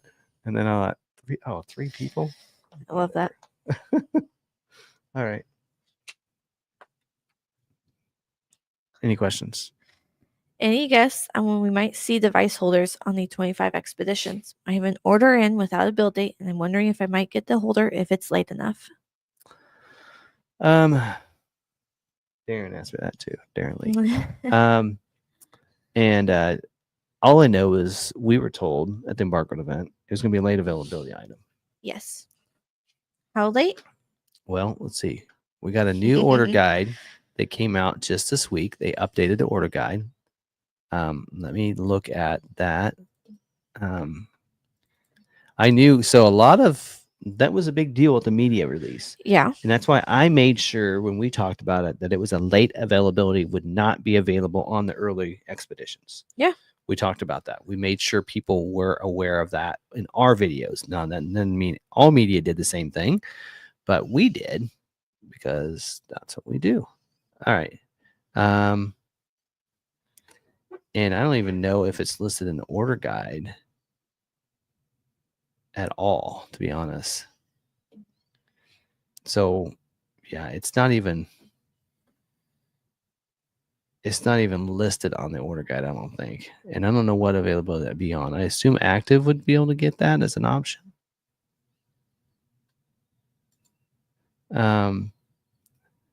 But I don't even see it on the order guide at all right now. I would actually be a little shocked if it'd probably be a job 2 if they include it. I think if you have one that's scheduled to be produced right now, don't expect it. It's not going to have it. I mean, I think that's probably the best case scenario. And I don't think it probably would be standard on like platinum, but I don't even know how the availability is going to be on that. It's not listed as part of standard or anything. So, yeah, I mean, we haven't seen job 2 yet. So it could be a job 2 yet. Usually when they say late availability, it's job 2, but it's not even listed on the order guide as even a late availability. So that's the, I'm looking in here and trying to see, but yeah, it's not even listed at all. Let me look at these little notes. Sometimes I miss it because I don't see the notes and go, what? I didn't see that.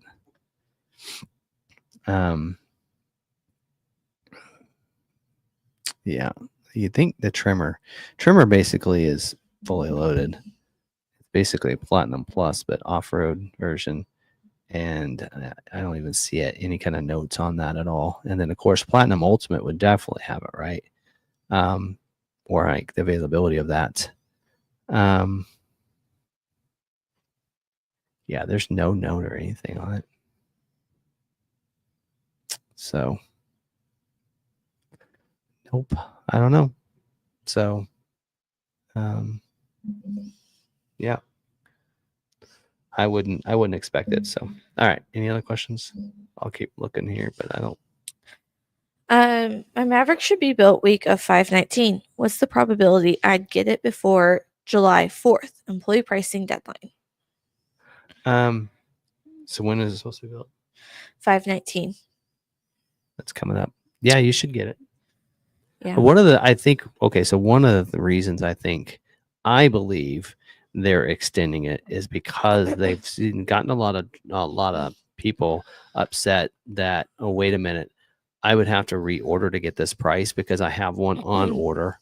It won't be here in time in the 2 months. I think one of the reasons they extended 3 months is anything scheduled to be built should come in that if they time. got scheduled and it should be built in that time, it should be here. Or else if it's still unscheduled, you could reorder at that time. Yeah. I'm gonna, hey, it's still unscheduled. Let me just scratch that order and let me cancel it. Let me order again, and then I can get locked in. And then anybody that's already scheduled to be produced should be here, because at the time that came out was for April. So anything that was scheduled in March would have been scheduled for March, April, May. So anything built in May should be here in June and be here before the deadline of July 4th. Yeah. So that's kind of the hope there. But so now, yeah. Anyway, all right. Any others? Not that I've seen. Oh, what plant is producing Broncos? Michigan. Michigan Assembly Plant. Bronco and Ranger. Bronco Sport and Mavericks at Hermosillo at this time. Hermosillo. Hermosillo. All right. All right. Continue on. I do have a quick is it true? And again, another little rant here. So, are DIOs still an issue and getting them on time? And are they delaying people getting vehicles? And I can say for a fact they are. So, I forgot to include the image. I was going to show you guys an image of this, but they are causing delays, and there are a lot of we haven't. I don't know if you saw that. We have a lightning bolt on our lot that does not have the illuminated logo because it hasn't showed up yet. We got it in, got the leather put in, Top King, drove here, got the lowered it, put everything on it, wheels, graphics, everything else, and still isn't here yet. We have a lot of vehicles missing keypads. So what we've been doing is, because Ford basically told dealers, if you want to get the same, markup or whatever on accessories to make it profitable to sell accessories through aftermarket, through Ford Accessories, you need to have a certain percentage of dealer installed options, because we're doing dealer installed options and this is a great thing. And nobody's ordering them because I'm telling you not to order them. Right. Because I'm telling you that if they get here and your vehicle gets here and they're not here yet, you're going to have to wait until they come in for us to do that, or we deliver it and you put them in yourself. Well, you just could have done that through Ford Accessories anyway. And so because of that, they weren't ordering enough. So they wanted dealers to order more. So what they did, they pretty much held the dealers, put their foot down and said, look, you're not going to get your normal profit on accessories if you don't order a certain percentage of dealer installed options. So what did we do? We added keypads to everything that keypad was an optional equipment. We added the illuminated logo to all of our lightning bolts to help us get some dealer installed options. Well, what's happening? These vehicles are coming in and the keypads aren't here yet. And I know you're thinking, well, just get a keypad for accessory and put on it. You can't do that. On the DIO, there's a VIN specific. It comes in a box with a VIN number, and that is the one. We have 5 boxes of keypads sitting back there for vehicles that haven't arrived. But I can't take one of those and put it on one that just arrived. We're not allowed to do that. So we have to wait until that keypad shows up. Right. We actually have a box of a keypad over there that we didn't. It was a sold one. Keypad wasn't here yet. We delivered it. And so the keypad came in, and now we've got to mail it, and the customer's got to do it. The problem is the customer can't do it. No. These new keypads require ForeScan. Yep. Or they require the FDRS tool. From Ford. From Ford. Most dealerships have one. We have one. So we can only do one at a time. So you have to use the FDRS to program the keypad. So if we have a customer that takes delivery of theirs, they either got to come back and have the keypad put in here, or we mail it to them and they have to go to the Ford dealer to do it. And somebody's paying for that because that dealer didn't get it. Mm-hmm. We got paid for it to install it. So we'd have to reimburse that dealership back. I mean, it's a problem. In case you aren't here, you've said dealer installed option, right? Yeah. DIO is dealer installed option. Yeah, DIO. Sorry. A dealer For those installed. that aren't weekly. So basically, if it's an option that you order, because then it is a great deal for a customer. So if you order a bed cover or something like that, basically you're just paying for the part, and the dealership installs it free of charge, in a sense. Right. Ford will reimburse the dealership back about half what it really takes them to put it in. Just to be honest. I mean, like some of these things, it might take an hour to put in, and Ford will pay them a half an hour for it. I mean, and that's fine, because that's not for you guys to deal with. That's for us to deal with and figure out. And for Ford to go ahead and shortcut the dealers. Mm-hmm. That's just what they do. And that's okay. But the problem is that they don't show up. Right. Yeah. So yes, you get a save on the install, but there is that chance that it just doesn't show up. Yeah. I always say if it's something you can install yourself, like floor mats or something like that, just get it later. And sometimes we also see DIOs hold up for an order to get scheduled. Yeah. Which is why we say don't put it on your order. Yeah. But the problem is they come from two different places. So you have the factories building the vehicle, they're shipping the vehicle. When that vehicle goes out and gets released, they send basically a notification goes to Ford Accessories, and it says, okay, this vehicle has been shipped. Now you can send the part. So then when they get a chance, they send a part. Well, what's happened is the dealer orders a lot more DIOs, and now it's above production or beyond what they can't comprehend and do. We saw the same thing happen with the Maverick when they said, hey, we're going to include the spray and bed liner in all XLT luxury packages and all Lariat luxury packages. And then what did we see? They could not produce them fast enough. And so because of that, that held up a lot of orders that had the luxury package. Yeah. And then they had to shift and go, you know what? We're taking the spray and bed liner out. Actually, we're going to switch it to a drop-in liner instead because we can't make enough spray and liners. So they did that. And then now they're saying, no, now our production is good enough. We can do more. So it's the problem is that they can't manage their production line well enough to be able to do it accurately enough. So it's either they're saying, oh, we can do more DIOs. Please send us those. And then when we do, oh, you send us too much. Right. It's one of those things. You ever been to like a restaurant first gets opened up and everybody floods to it and they can't keep up with the masses? Yep. It's kind of, I feel like it's kind of that same scenario, but anyway. All right. Yeah. Rant number 2 over. Okay. Any questions before we move into the tariff talk? No, we are good.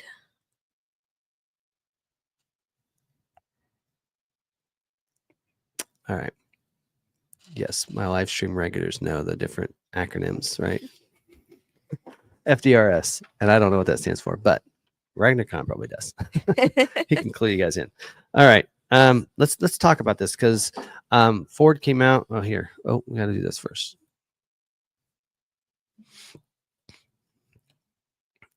So when the tariff was released and Ford was doing the tariffs, Ford came out with, no, we're not going to raise our prices. We're going to actually instead, we're going to do employee pricing. And that was big. Like, okay, well, Ford is not going to raise prices. In fact, they're lowering prices for people. And this is awesome.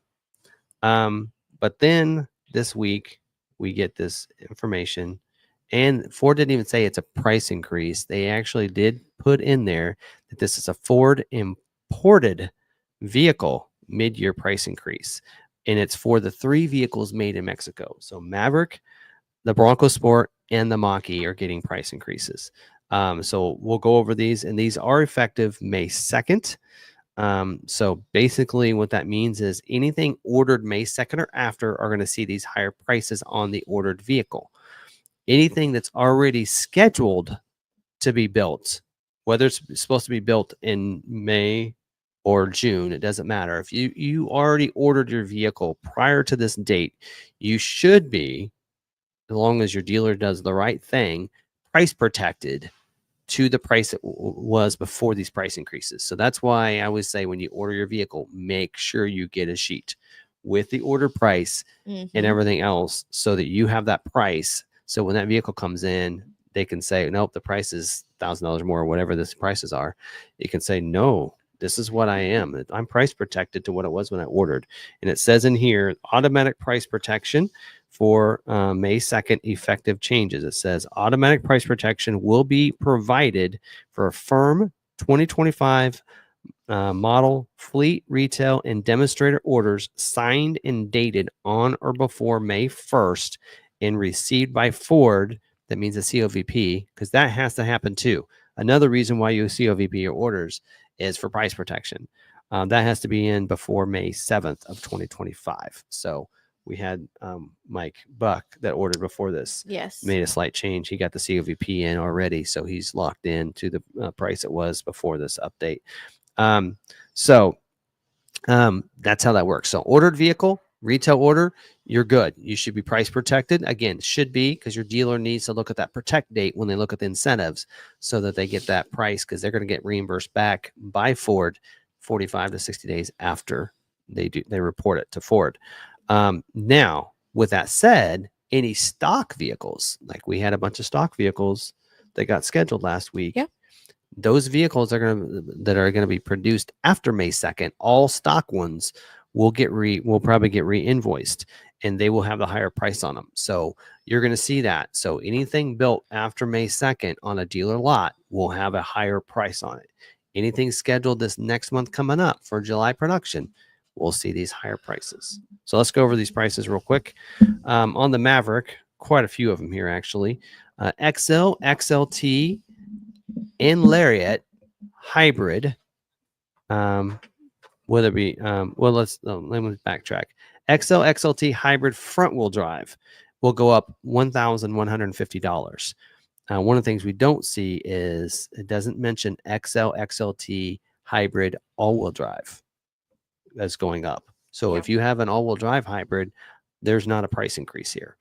An XL, XLT gas all-wheel drive, though, goes up $700. Now, for the Lariat, hybrid all-wheel drive goes up $1,150, but the gas all-wheel drive goes up $700. Lobo high and standard series 402 or 702 will go up $675. Trimmers will go up $645. Your soft folding bed cover will go up $10. I don't believe that one. Okay. $10. Why $10? Can't you can suck up $10, Ford. Come on. The hard folding bed cover as well as the hard roll-up bed cover went up $80. And then destination delivery on all vehicles will go up by $100. So there's Maverick. Bronco Sport, the Big Ben will go up $1,000. The Heritage Edition will go up $600. The Outer Banks will go up $1,200. Convenience package, which I believe is optional on the Big Ben, will go up $300, and the Outer Banks tech package will go up $200. So Badlands aren't affected, freewheeling aren't affected, and there is no destination charge there. Coming from the same plant, why didn't they get a destination charge of $100? Just what do they say? Inquisitive minds want to know. Yeah. Continuity. Anyway, mach-e. Increase select series went up $1,500. Premium series went up $2,000. GT goes up $2,000. That would include your rally because the rally is actually packaged on the GT. So the rallies would also see that $2,000. The 4P battery option, that means your extended range. So if you go premium extended range, it's $250 more. Interior protection package is $55, and the glass roof option $75 increase. So there's all the increases that are going to happen again starting May 2nd. So if you ordered it May 2nd or after, you're going to see these higher prices. Anything coming in for stock, you'll see these higher prices. So if you see some vehicles that go, those are exact same vehicle, and one's more than the other, this is why. So you'll see that. Include that affects your, if these show up on dealer lots, like anything built in May that'll show up in June for employee pricing, you'll see it. They'll be higher. So now's a great time to grab one off of the dealer lot before some of these show up on dealer lots and get the lower price. All right. Yeah. So there's, I had heard a rumor that, that they were told that they couldn't raise the prices on tariff vehicles, but now we're seeing that that's not the case, that they can. And Ford said yes. And I think Ford's got a great beef because I think it was in an interview that Jim Farley had where, he said, here's the thing that is not cool is that, okay, yes, I understand you're going to tariff on the imported vehicles, but the ones that we export out, we should get some sort of credit back for those, because Ford is one of the ones that exports out more than they import in. Yeah. They're in a very, very weird, they are a negative, right, when it comes to this. Yeah. So they're in a deficit, whatever you might call it, but they import out in 20% of the production, but they have a lot more production that gets exported to China and different places. Yeah. In Europe with the Rangers and different things like that. So they should get some sort of credit for exporting out and helping with that as well, and they're not getting any kind of credit. And that's what Yeah. I think what he's saying. He's got a good point. You know, Yeah. if you're going to charge us for the imports, give us some credit for the exports. Yeah. I don't know. Anyway, we can open that up for questions, but that's really all I had to say about that. But Boondoggy, he's like, popcorn is out. And then after you started on the $100, he's like, more popcorn. man, I've had 3 rants tonight. Huh? Is your dealership installing E-Top by Best Top on the Bronco? We could. If it is it, are those like the power tops? Mm, I mean, I think so. I'm not. we probably could. I mean, we don't do a lot of the installs we do are like Ford accessories, but we'll do Mhm. rough country installs. I mean, like, they put we're a rough country dealer, so the suspension they put on mine, they did it. They put the Yeah. suspension on it for me. And that kind of stuff. It might take them a little bit to figure out how to do it because they haven't done it before. But yeah, because we're not really a best top dealer. Like, Yeah. we don't get best top stuff, but it doesn't mean that we can't look into it and do the install. But yeah. My retail purchase agreement signed by myself and my dealer rep on May 5th does not show the price increase. Do I need to be concerned about the price increase? get a copy of that. That's what I would say a is copy. get that price, because it may be retail purchase agreement signed by myself. Not sure. Yeah, I would definitely make sure you have a copy of that, because it could have been that you guys actually placed the order before then, but you're just signing everything. Because, like I said, as long as the order was in before then, Yeah. you So have time to do the COVP. There should be if you have the retail purchase agreement, that's usually printed out by the dealer. But if you have a copy of the actual order sheet Yeah. that shows the breakdown from Webdo, then you should have the date that it was submitted at the top. That's usually when it was printed. That shows the date when it was printed, not necessarily submitted. Unless he has it from the day that you guys. You can also ask for the DORA. That's the dealer order receipt acknowledgement. He received his confirmation email today. Well, yeah, then more than likely you're getting the higher price. I mean, keep it and do what you can. Yeah. I mean, that's all I can say. I mean, the dealer's it's going to go up. They're going to see it when it comes in. I mean, they should be able to. I mean, we don't really pull doors much anymore.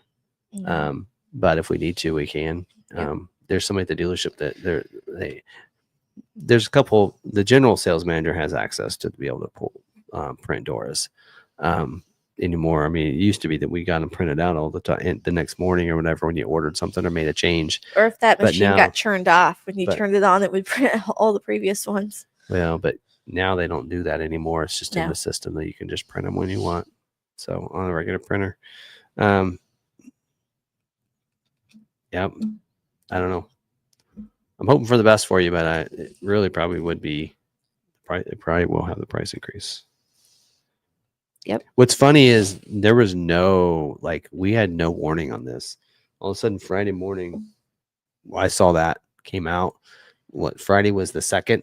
That came out the 2nd. So you had to have your order in the 1st. They didn't warn people. They didn't say anything, because sometimes they'll do that. They'll say, hey, there's a price increase coming. You have to have your orders in.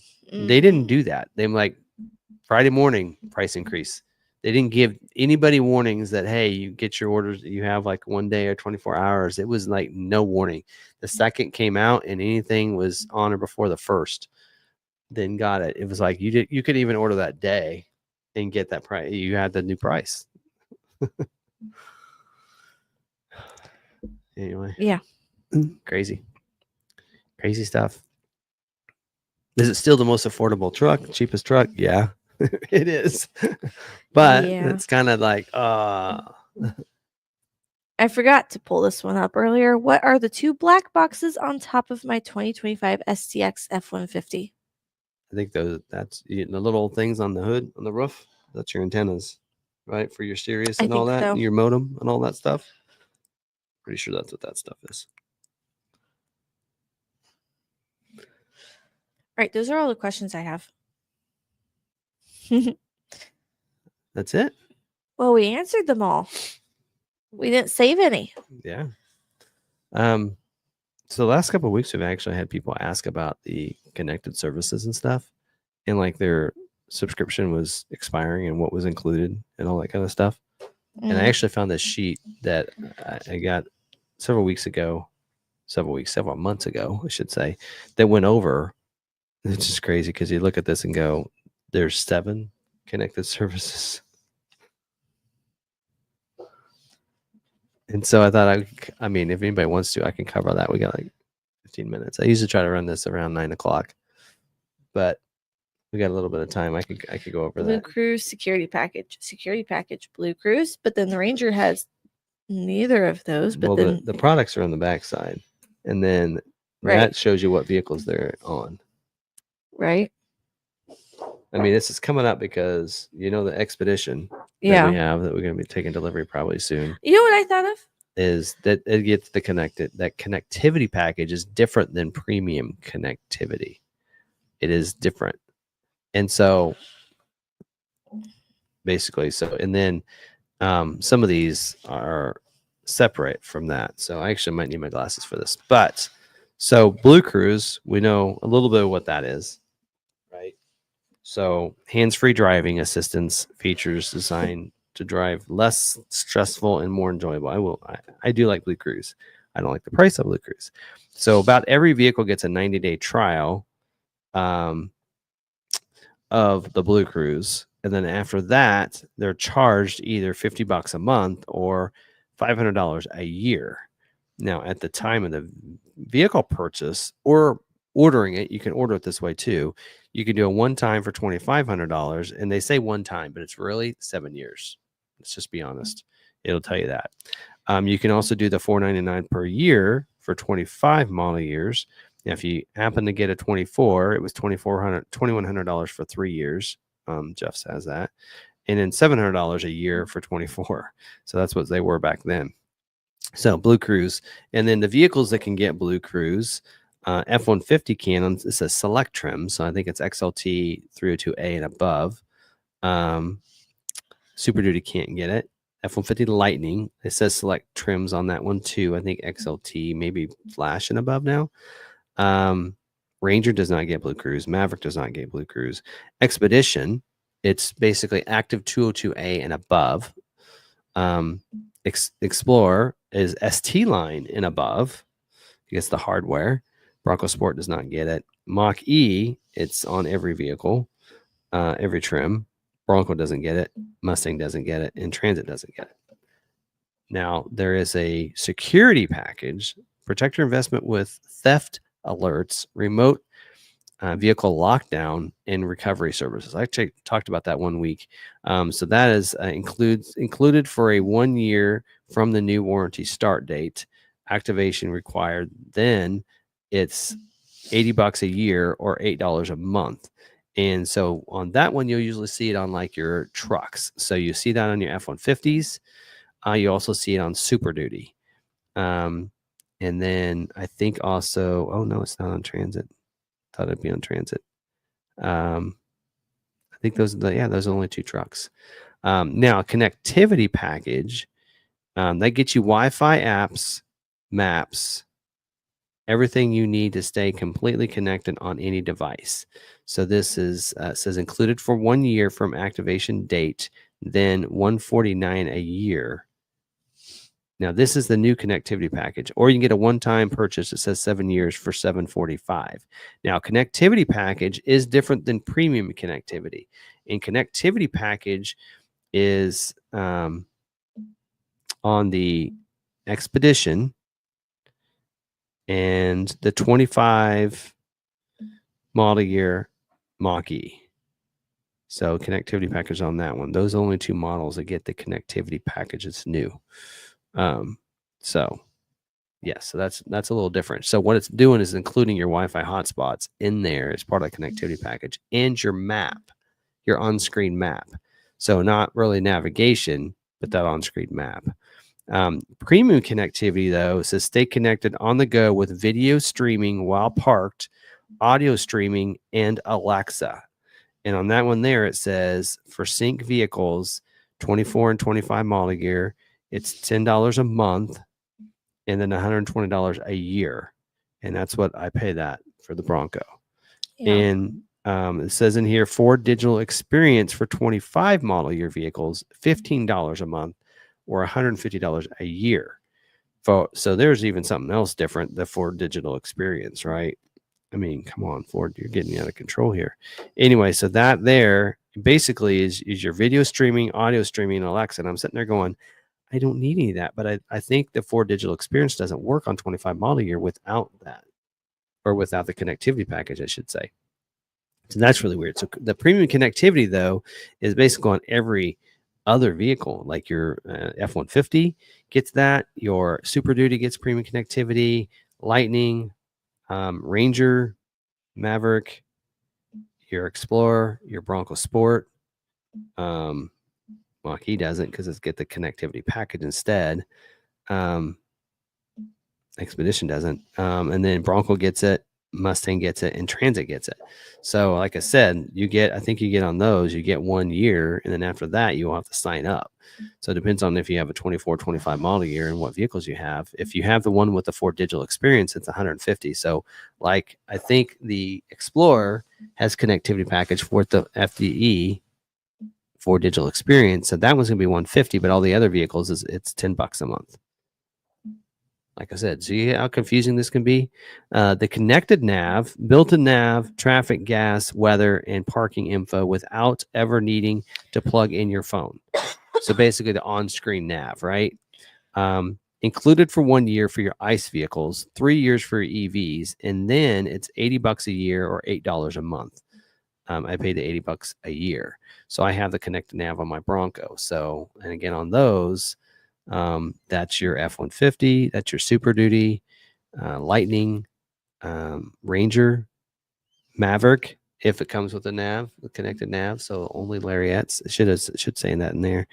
Not on Expedition because that navigation is based on the connectivity package. That's where it gets really confusing. But navigation, it doesn't say this in here. It should say that. Does require you to have the premium connectivity because I tried signing up with the navigation without premium connectivity. It wouldn't let me. Right. So when I look at it that way and go, okay, I actually pay $200 a year. When you figure in the $120 I pay for connectivity and then $80 for the nav, it costs me $200. But on the Expedition, it's going to be $150 a year. Looks like a deal when you look at it that way. Right. Anyway, what else has nav? Maverick, I mentioned, and then Bronco Sport. Bronco Sport, I think the nav's almost standard across the board. I don't remember. And then Bronco, and then Mustang and Transit. And then the Blue Overcharge network is for your EVs, basically. There you go. Now, Alexa, because somebody asked that. They have Alexa built in and whether or not they lose Alexa. So it says enhance your experience, Alexa built in, enhance your drive by bringing your in-home voice assistant with you, included for 3 years, automatically active. Alexa account is required. Does say in here, required premium connectivity plan. So somebody asked, do I lose the Alexa if I don't sign up for the premium connectivity? And so the answer would be yes, according to this, what it says. Yeah. Right. And so what your built-in Alexa is about every vehicle. So F-150, Super Duty, Lightning, Ranger, Maverick, Expedition. Not nice. I don't use Alexa, so it doesn't bother me, but it does some. A lot of people use it. Explorer, Bronco Sport, Mach-E, Bronco, Mustang, Transit, and then Sirius XM as well. So a lot of these says get over 150 channels of amazing entertainment, endless music, talk, sports, supposed to be news, comedy, podcasts, original shows. 90-day trial automatically active from warranty start date. Then pricing varies. Like I told people, wait until you get the end of the 90 days because it'll get really cheap. But SiriusXM, you do have to pay a subscription through SiriusXM in about every vehicle. Because I was told that if it was Sync 4, because they told us at the Maverick, that it has Sync 4, SiriusXM is included on all Sync 4s. But on F-150, There's somebody that has an STX and they do not have the Sirius XM. And it's not on the, I looked on the window stickers of ours and it's not listed as an option on our window stickers. Really? So that, and I have an email into the brand manager and got nothing back yet. So anyway, and then AT&T Wi-Fi hotspot, unlock your vehicle's built-in Wi-Fi with activation up to 10 different devices at a time. You get a 90-day trial, then activate through AT&T. Vehicles that get that is F-150, Super Duty, Lightning, Ranger, Maverick. Not on the Expedition, because instead of the AT&T Wi-Fi hotspot to get Wi-Fi, it's through your connectivity package. So now you're seeing more of these things that were part of the others. Like when you look at the Expedition, here, let me go on and talk about what else gets AT&T. Explorer, Bronco Sport, Bronco, Mustang, and Transit. So mach-e and Explorer and Expedition don't. So connectivity package is basically incorporating your premium connectivity, your connected nav, and your AT&T Wi-Fi hotspots into one. So when you think about it that way, so you're getting, if you sign up for AT&T, you're, what is it, $10 a month? Oh, that doesn't say in here. I heard somebody say $10 a month. So you're $10 a month for AT&T. Your connected nav is $80 or $8 a month. So now we're $18, and the premium connectivity is $10, right? No, yeah, $10. So you're 10, 20. Let's just round it up. You're $30 a month. 30 times 12. That's Right. $360. Am I adding that up right? I'll take premium. I'll take connectivity package for $150, please. That's half as much. That's less than that. Yeah. That sounds like a great deal because it's incorporating all those. That's if you use them all, right? So we'll have the connectivity package for 1 year, and then I wouldn't sign up for the lifetime because we usually keep ours 3 years and then trade in. But instead, I'll just pay $150 a year instead of having to pay for the $490. What is it? $490. Well, actually, think about that. 3 years at $150. That's $450. $495. You get. Well, maybe you should just get the whole thing. What is it? What is it? Oh, that's $745, not $4. So anyway, all right. Whew. A lot of confusion there, and you can see why dealers are a little confused. That's why Ford made these handy dandy sheets.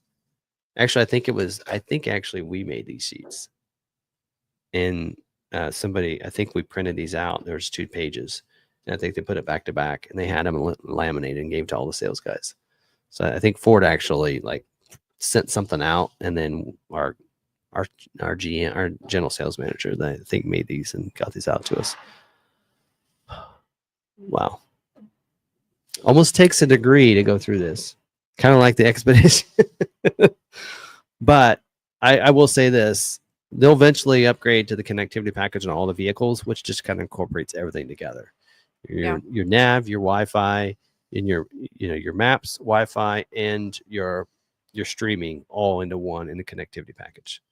Because on Expedition, the only really options you have is Blue Cruise connectivity package, Alexa, and Sirius. Of course, Sirius will always be separate, but so you will have, if you get the connectivity, we won't do Blue Cruise, even though that's one we would take on the highway a lot, right? Going back and forth the junction, but your mom's not a real fan of the Blue Cruise. That would be a situation where I could see, if you use Blue Cruise every weekend, I could see the expense of paying the $50 a month, but right. Anyway, connectivity package with getting the nav and everything else is probably worth it. Yeah.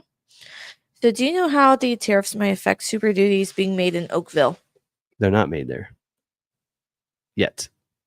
So the goal was 26 model year. They were going to make Super Duties in Canada. I think that's been scratched at this point. Yep. So great question though, because that did come out that they stopped making an Edge there, and they were going to retool that plant to build more Super Duties. Yeah. But now I think after this tariff, I think that's being put on hold. So was my assumption there. Yeah. Will the tariff increase on the Maverick, raise the value of my 24 Maverick if I decide to sell it? Will it cause the used car values to go up? I don't know. It might. I mean, I think right now is we're going to start seeing that change in the values. Yeah. So keep your eyes on KBB and such because they'll update their values based on auction prices and such. But Yeah. I don't necessarily. I don't know. I don't know if it's going to bring the values up or it make it more valuable, right? Mm-hmm.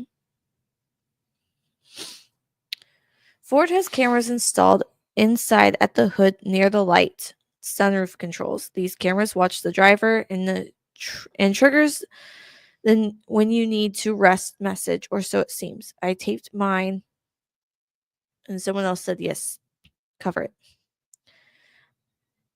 So if I just put tape over the driver alert for the Blue Cruise, does that work? I don't know. I think this is different. I think that's for the Maverick that's for your Mustang. now. Are we talking about the driver alert? Yeah, it's when you're going. You know the lane keeping with a driver alert. Yes, You can deactivate driver alert. Right. You wouldn't have to necessarily tape that, right? Right.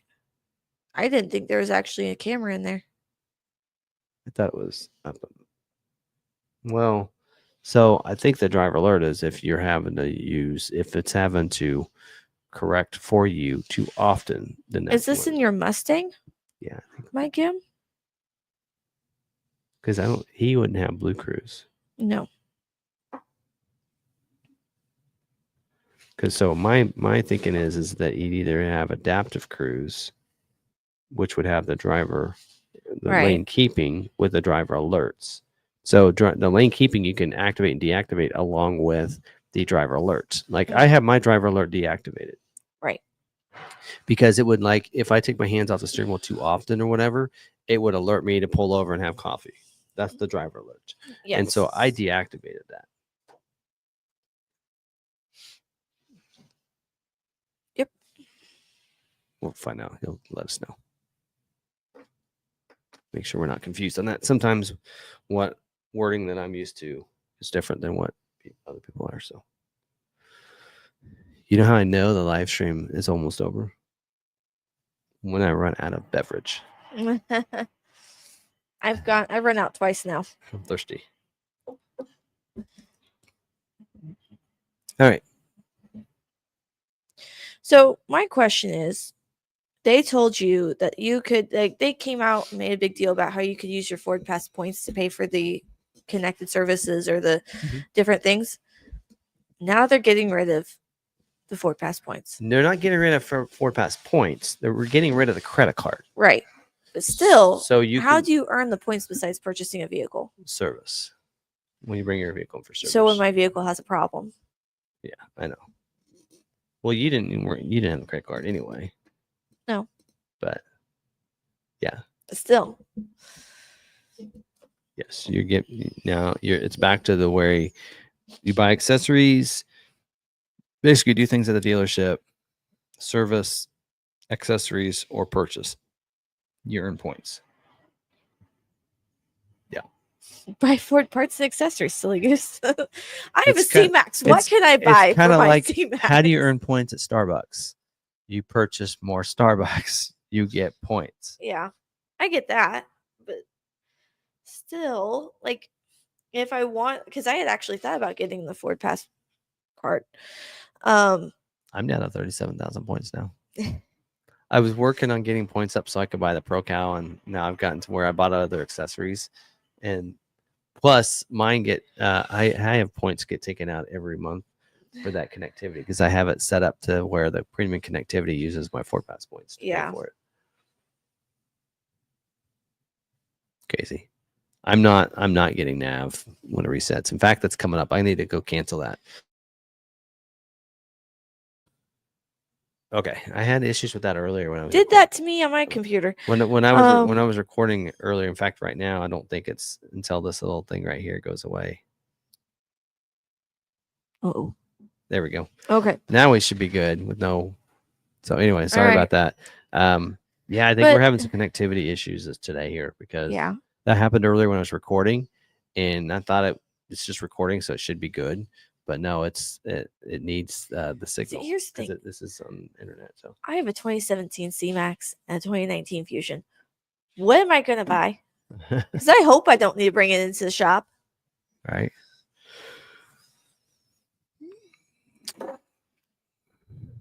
Oh, Thanks. Got an order in for a Platinum 25 Expedition. Yep.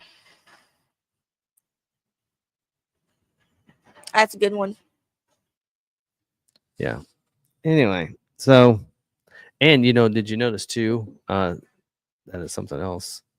You used to get 42,000 points when you purchase a vehicle. Now it's 31. Now it's 31. So I can't even purchase a vehicle and get the same amount of points I used to. And EVs, it's less than that. It's like 22,000 on EVs, I think, because they don't need service.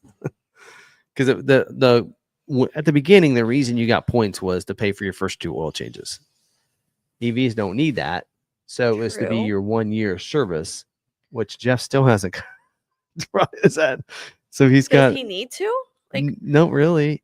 So EVs, it's supposed to be like 1 year or 10,000 miles is when you're supposed to take it in and they just look for make sure the battery degradation and everything. So belts, things like that. he's had his for a year and a half now, and he hasn't brought in for service because he's only like 6,000 or 7,000 miles. So it's like he's like, I don't know, what do I need to bring it in for? My washer fluids.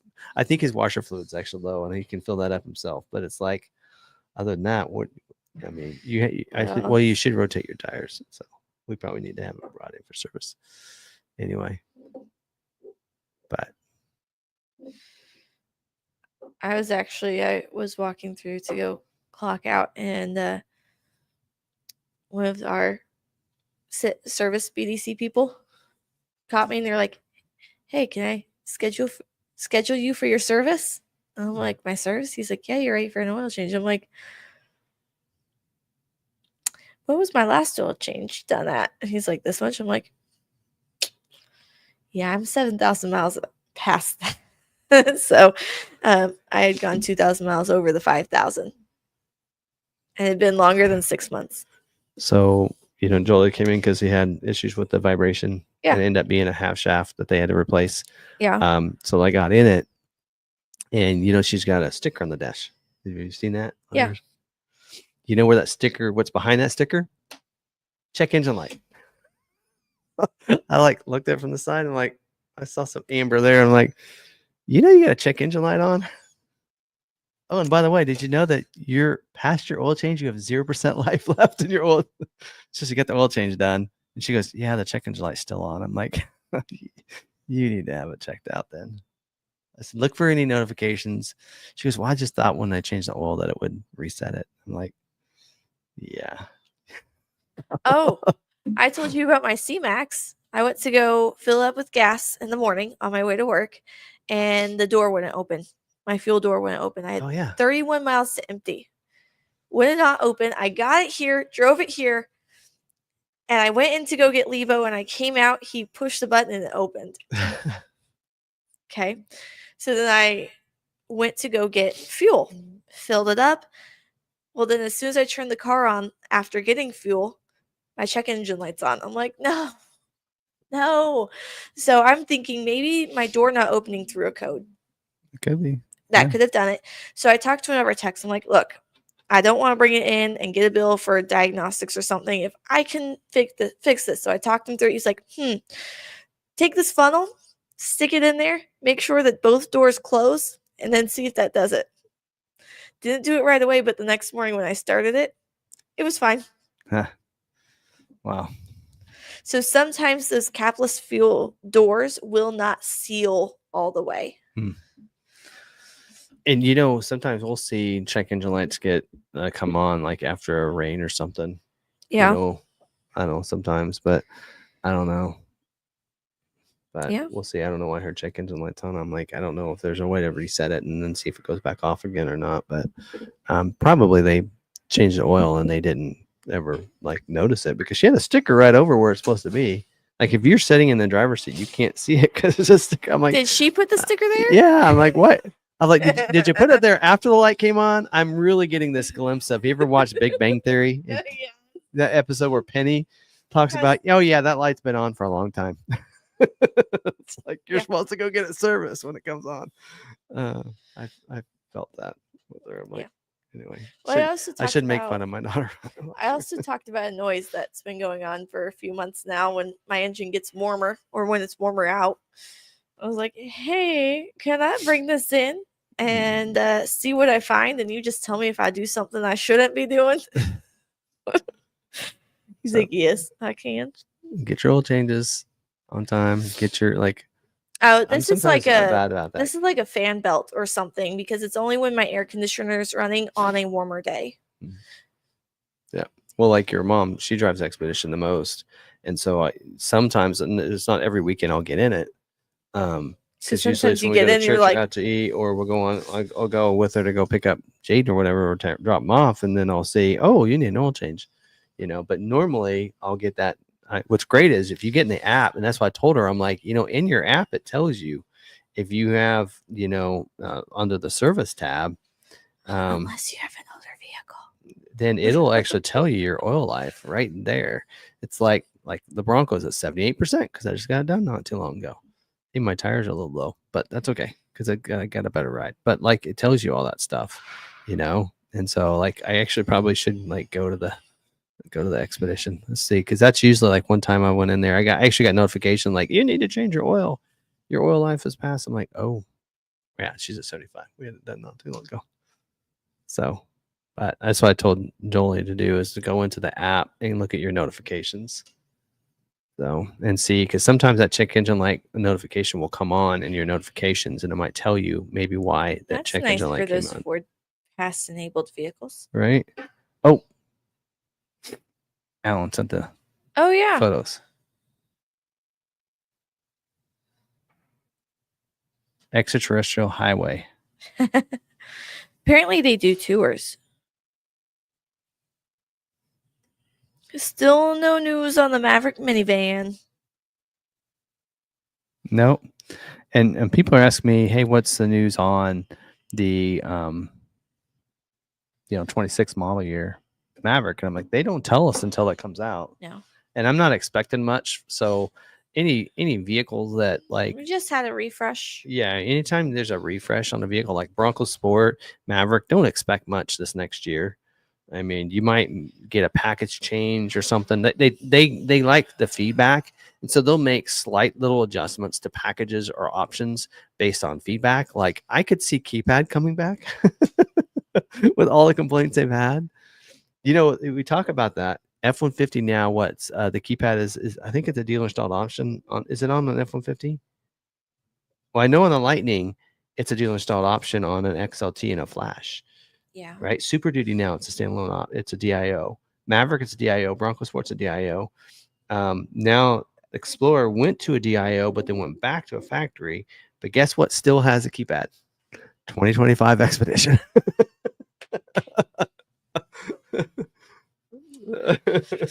I'm like, yes, they learn, they listen. So the Expedition team listens to their buyers. Don't take that away. And Explorer, I think they started to, and they kind of got to shift it halfway. Job 2, it's like, oh, we better leave that back. Right? Make that a factory option again. The Rydercon's wondering if Lobo will continue into 26 for the Maverick. Mm-hmm. I think it will. I have a few upgrades in mind for my 22 BL. That's Badlands. Yeah. Some 35s and a line on a second gas tank with a skid plate will require a new exhaust. Ooh, sounds like fun. Cool. Does. So excited for the Expedition. I got to see one at my dealer with 24-inch wheels. We just got a Platinum Ultimate. I keep wanting to call it a Platinum Plus right now. I don't know why. Because we're on the plus track right now. Why can't they just but why can't they keep things the same? So on F-150 and Super Duty, it's Platinum, Platinum Plus, right? But Expedition is Platinum Ultimate. Why can't we just use the Plus on that one too? Hey, it's a Platinum Plus package instead of making an Ultimate package. I'm going to say what I always say. Continuity. Right? We need some continuity. I mean, we have, Explorer as ST 'Cause line. I can see Active. They have active, and then they used active Yeah. in I can Expedition. see how people can go into a dealership and try and talk to their salesman about something, and their salesman knows nothing. It's so hard to learn all these little things on all these vehicles. And if you have a customer that's doing nothing but researching this vehicle for a month or two before coming in, Mhm. of course you're going to know more than your salesman. Well, like for me, I'm an Expedition buyer, so I've done so much research on the Expedition. I probably know more than what if a sale here's all the models a salesperson has to know, right? There's 12 models there just in the Ford lineup that you need to know. Yeah. And within each one of those, look at the F-150.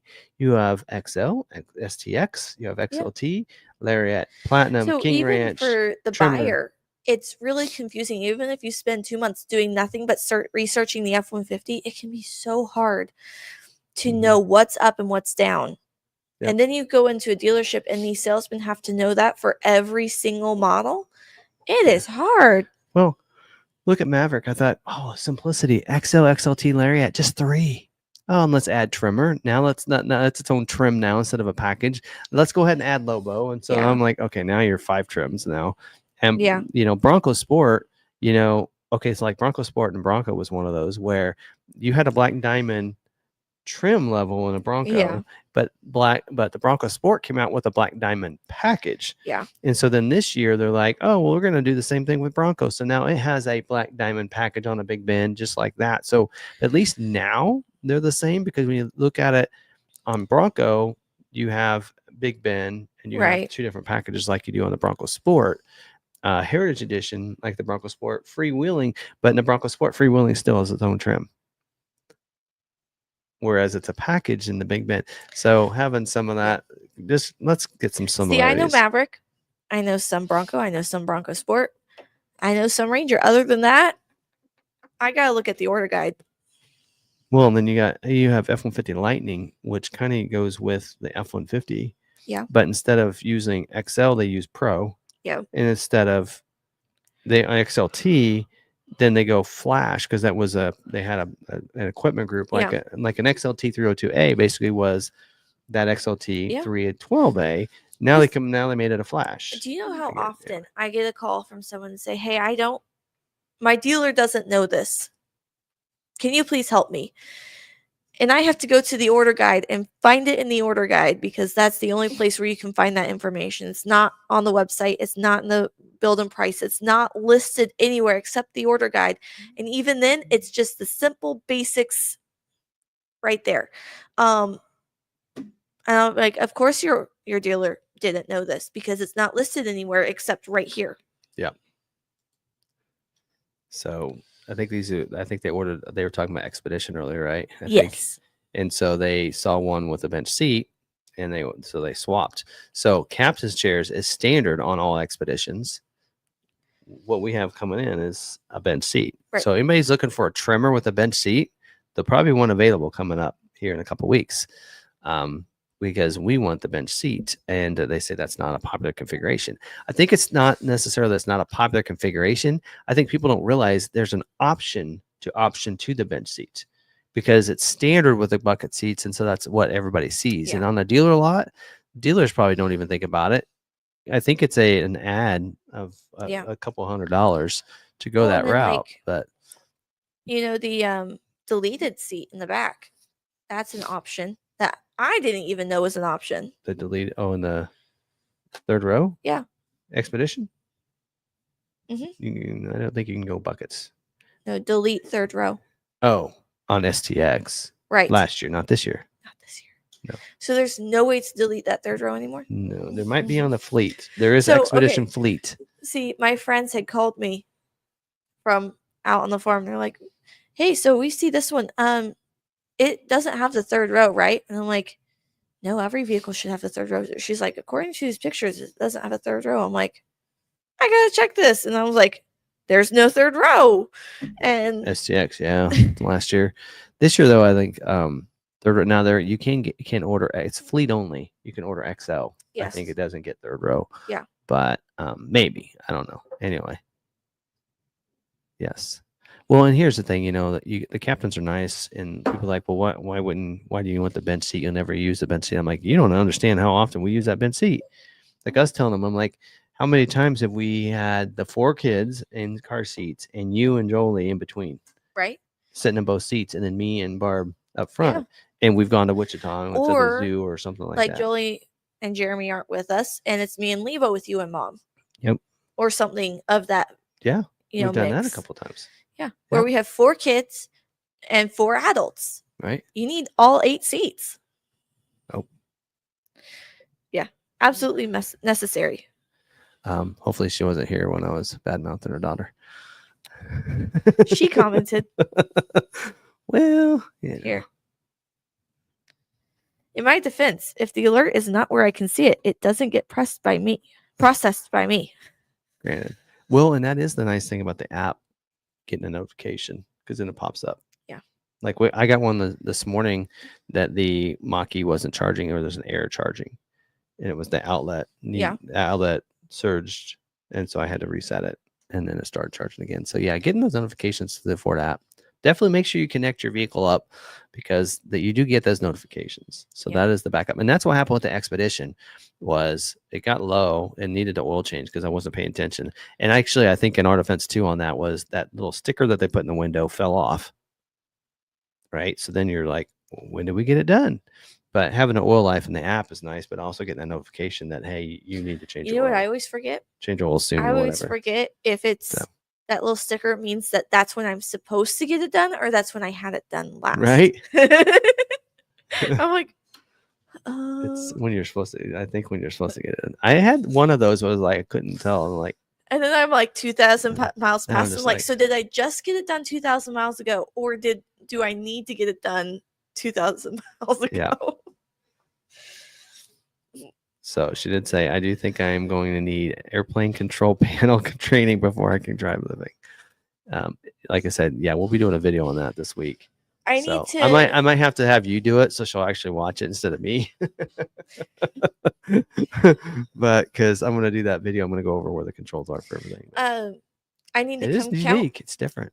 I need to count how many cup holders it has. Yeah, I got things in the plans. It's when I went to go get your sister, and I was like, I went to go shut the lights off. I'm like, where are the lights? And now for the driver memory thing, there are 2 different ways of doing that. So you have a driver memory, just the driver's seat. The driver memory usually works on an Expedition. It works the seat, it works the mirrors, your pedals, and your tilt and telescoping steering wheel if it's electronic, right? It usually controls those 4 on the driver memory. But you can also set the driver profile for the key fob, and you can set that profile for each person. And then that will also, when that key gets in there, it knows that seat needs all that, but also where the climate control was when you left it. Right. And the default, and then your radio. So like where I like to use Spotify and connect my Android Auto, and she does not like to do that. So her profile would have it on the Sirius XM. Whereas if I get in and I connect my phone up, it's going to do this. It's going to do Spotify instead. So, I mean, that's pretty cool to have those profiles. Now, the F-150 had that. My mach-e, I think, has that too. But that's kind of cool. But my question is, what if both keys get in the vehicle? Which one does it know is the default? Can we try this out? I'm going to have to. That's what I want to know. Right, because if you just get I think there's one that you said is the default. Because if you just get in with her on a Sunday morning and you have her key, then it's going to directly go to her settings. Yes. Even though you're the one driving. Yeah. So I think you can set like one as the default, kind of like you can your Android Auto or your when you're connecting phones in, one can be the default. So what you do is you set yours as default because she's always going to have her key with her, right? Yes. So if I'm not in. If you're not in, it's going to automatically do hers. So set yours as default, so that way when you get in with your key, it goes to yours. Because most of the time when we get in together, I'll drive. Right. Or she has her key and you're not grabbing your key. There's been times where I didn't have it and I still drove. So we'll see. Anyway, but I still think it'll have the driver memory for the other stuff. Because to be honest, when we get in together, the radio is going to be on what she wants. Yeah. We usually don't. Actually, we're not real big in listening to the radio a lot of times. We actually talk when we're in the car. It's a novel idea. Yeah. So I had this thought about my C-Max. Oil changes, they stay on a hybrid, anywhere between 5,000 and 10,000 miles. If you're 7,500, 7,000, it's not probably that bad. Probably not. Because there's some of them will say 10,000. So when my car, goes out, if we're still on YouTube, I'll come out and go, okay, guys, it's finally happened. This is what you can expect from us from a hybrid engine from Ford. Well, you're still getting pretty good range. Yeah. I mean, you don't know what the degradation of the battery is at this point. No, don't and check that on ours those is not hybrids? usual driving either. Ours was not a daily driver. It was, once every few months for about 3 years. Well, like you have two hybrids right now, right? Yes. C-Max is a 17 and again Yeah. the 19. Yes. And And again- what's your fuel economy on those? Depends on the driver. You drive the C-Max more than he does, right? Yes. That's pretty much So your daily drive. my average is about 28.